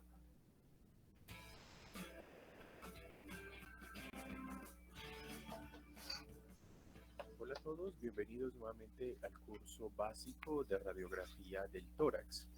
En esta ocasión iniciaremos el tema de anatomía lobar y segmentaria. En esta primera lección vamos a revisar la anatomía lobar. Los objetivos de aprendizaje de esta sección son dos. En primer lugar, revisar los conceptos anatómicos básicos de la división pulmonar, tanto en lóbulos como en segmentos. Y en segundo lugar, reconocer la representación imagenológica de estos lóbulos y segmentos pulmonares en la radiografía del tórax, tanto en la proyección posterior-anterior como en la lateral. Como les decía, en esta primera lección vamos a revisar la distribución lobar. En el segundo video tutorial vamos a revisar la subdivisión segmentaria.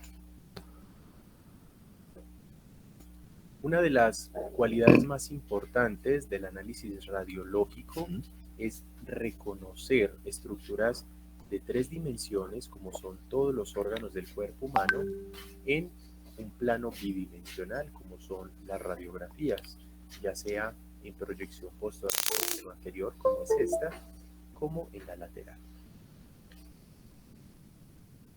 A lo largo de estas lecciones vamos a explicar cómo reconocer las diferentes estructuras anatómicas que componen los lóbulos y segmentos pulmonares en una radiografía del tórax.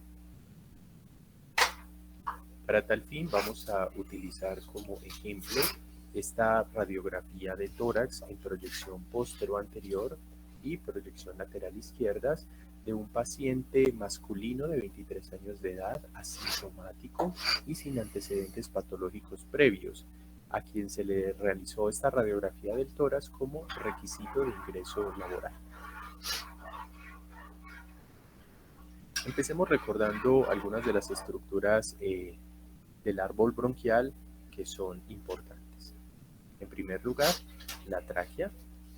Esta se divide a nivel de la carina en 2 bronquios principales, el bronquio principal derecho y el bronquio principal izquierdo.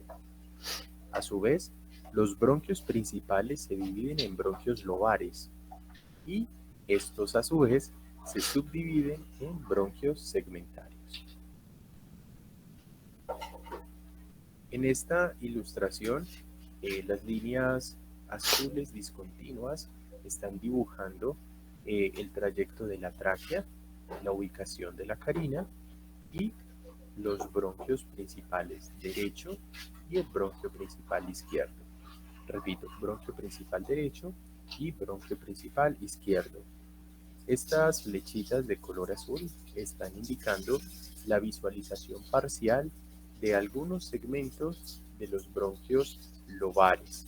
Recordemos que los bronquios segmentarios no tienen una representación imaginológica en la radiografía en condiciones normales. Vamos entonces a indicar cuáles son las subdivisiones que tienen cada uno de los bronquios principales, tanto el bronquio principal derecho como el bronquio principal izquierdo. Vamos a empezar con el bronquio principal derecho. La primera división del bronquio principal derecho es en bronquio lobar superior derecho. Bronquio lobar superior derecho. A continuación viene el bronquio para el lóbulo medio o bronquio lobar para el lóbulo medio y finalmente se subdivide en el bronquio para el lóbulo inferior derecho. Entonces, el bronquio principal derecho se subdivide en 3 bronquios lobares: el bronquio lobar superior derecho, el bronquio lobar medio y el bronquio lobar inferior derecho. En el lado izquierdo, el bronquio principal izquierdo se subdivide en 2 bronquios lobares: el bronquio para el lóbulo superior izquierdo y el bronquio para el lóbulo inferior izquierdo. Repito, el bronquio principal izquierdo se subdivide en 2 bronquios lobares: el bronquio para el lóbulo superior izquierdo y el bronquio para el lóbulo inferior izquierdo. Me gustaría hacer una mención especial de esta región bronquial que hemos denominado el bronquio intermediario, que se representa aquí en esta ilustración con las letras B y M. Repito, bronquio intermediario. ¿A qué hace referencia el bronquio intermediario? Hace referencia a este segmento bronquial que sigue después de que emerge el bronquio lobar superior derecho y antes de la subdivisión de este en bronquio para el lóbulo medio y bronquio para el lóbulo inferior derecho. Este trayecto bronquial es lo que determinamos como bronquio intermediario. Ahora vamos a empezar a reconocer la ubicación de los diferentes lóbulos pulmonares en la radiografía de tórax, empezando con la proyección posterior. Entonces, teniendo en cuenta esta división de los del bronquio principal derecho en 3 bronquios lobares, que también en algunos textos vamos a encontrar como bronquios lobulares, pero pues en esta presentación los vamos a llamar bronquios lobares. Recordemos que son 3 y estos 3 van a generar los lóbulos pulmonares del lado derecho, que serían los siguientes: el lóbulo superior derecho, el lóbulo medio y el lóbulo inferior derecho. Miren cómo el lóbulo inferior derecho se superpone tanto con el lóbulo superior como con el lóbulo medio. De ahí la importancia de tener una proyección complementaria, en este caso la proyección lateral, para determinar la profundidad de una lesión en esta región del tórax. Por el contrario, el tórax izquierdo se subdivide en 2 lóbulos. Recordemos que el bronquio principal izquierdo se subdivide en 2 bronquios lobares: el bronquio para el lóbulo superior izquierdo y el bronquio para el lóbulo inferior izquierdo. Y eso es lo que determina que tengamos solamente 2 lóbulos en el tórax izquierdo: el lóbulo superior izquierdo y el lóbulo inferior izquierdo. Ahora bien, vamos a indicar cuál sería la ubicación de estos lóbulos pulmonares en la proyección lateral. Recordemos que en la proyección lateral existe una superposición de las estructuras del hemitórax derecho y del hemitórax izquierdo. Aquí vamos a hacer una subdivisión de los mismos con fines académicos. Entonces, imaginemos que en esta proyección lateral solo estamos viendo el hemitórax derecho. En ese caso, recordemos que tiene 3 lóbulos: el lóbulo superior derecho, el lóbulo medio y el lóbulo inferior derecho. Esta subdivisión está muy marcada en la proyección lateral por la existencia también de cisuras, también en algunos textos denominadas fisuras.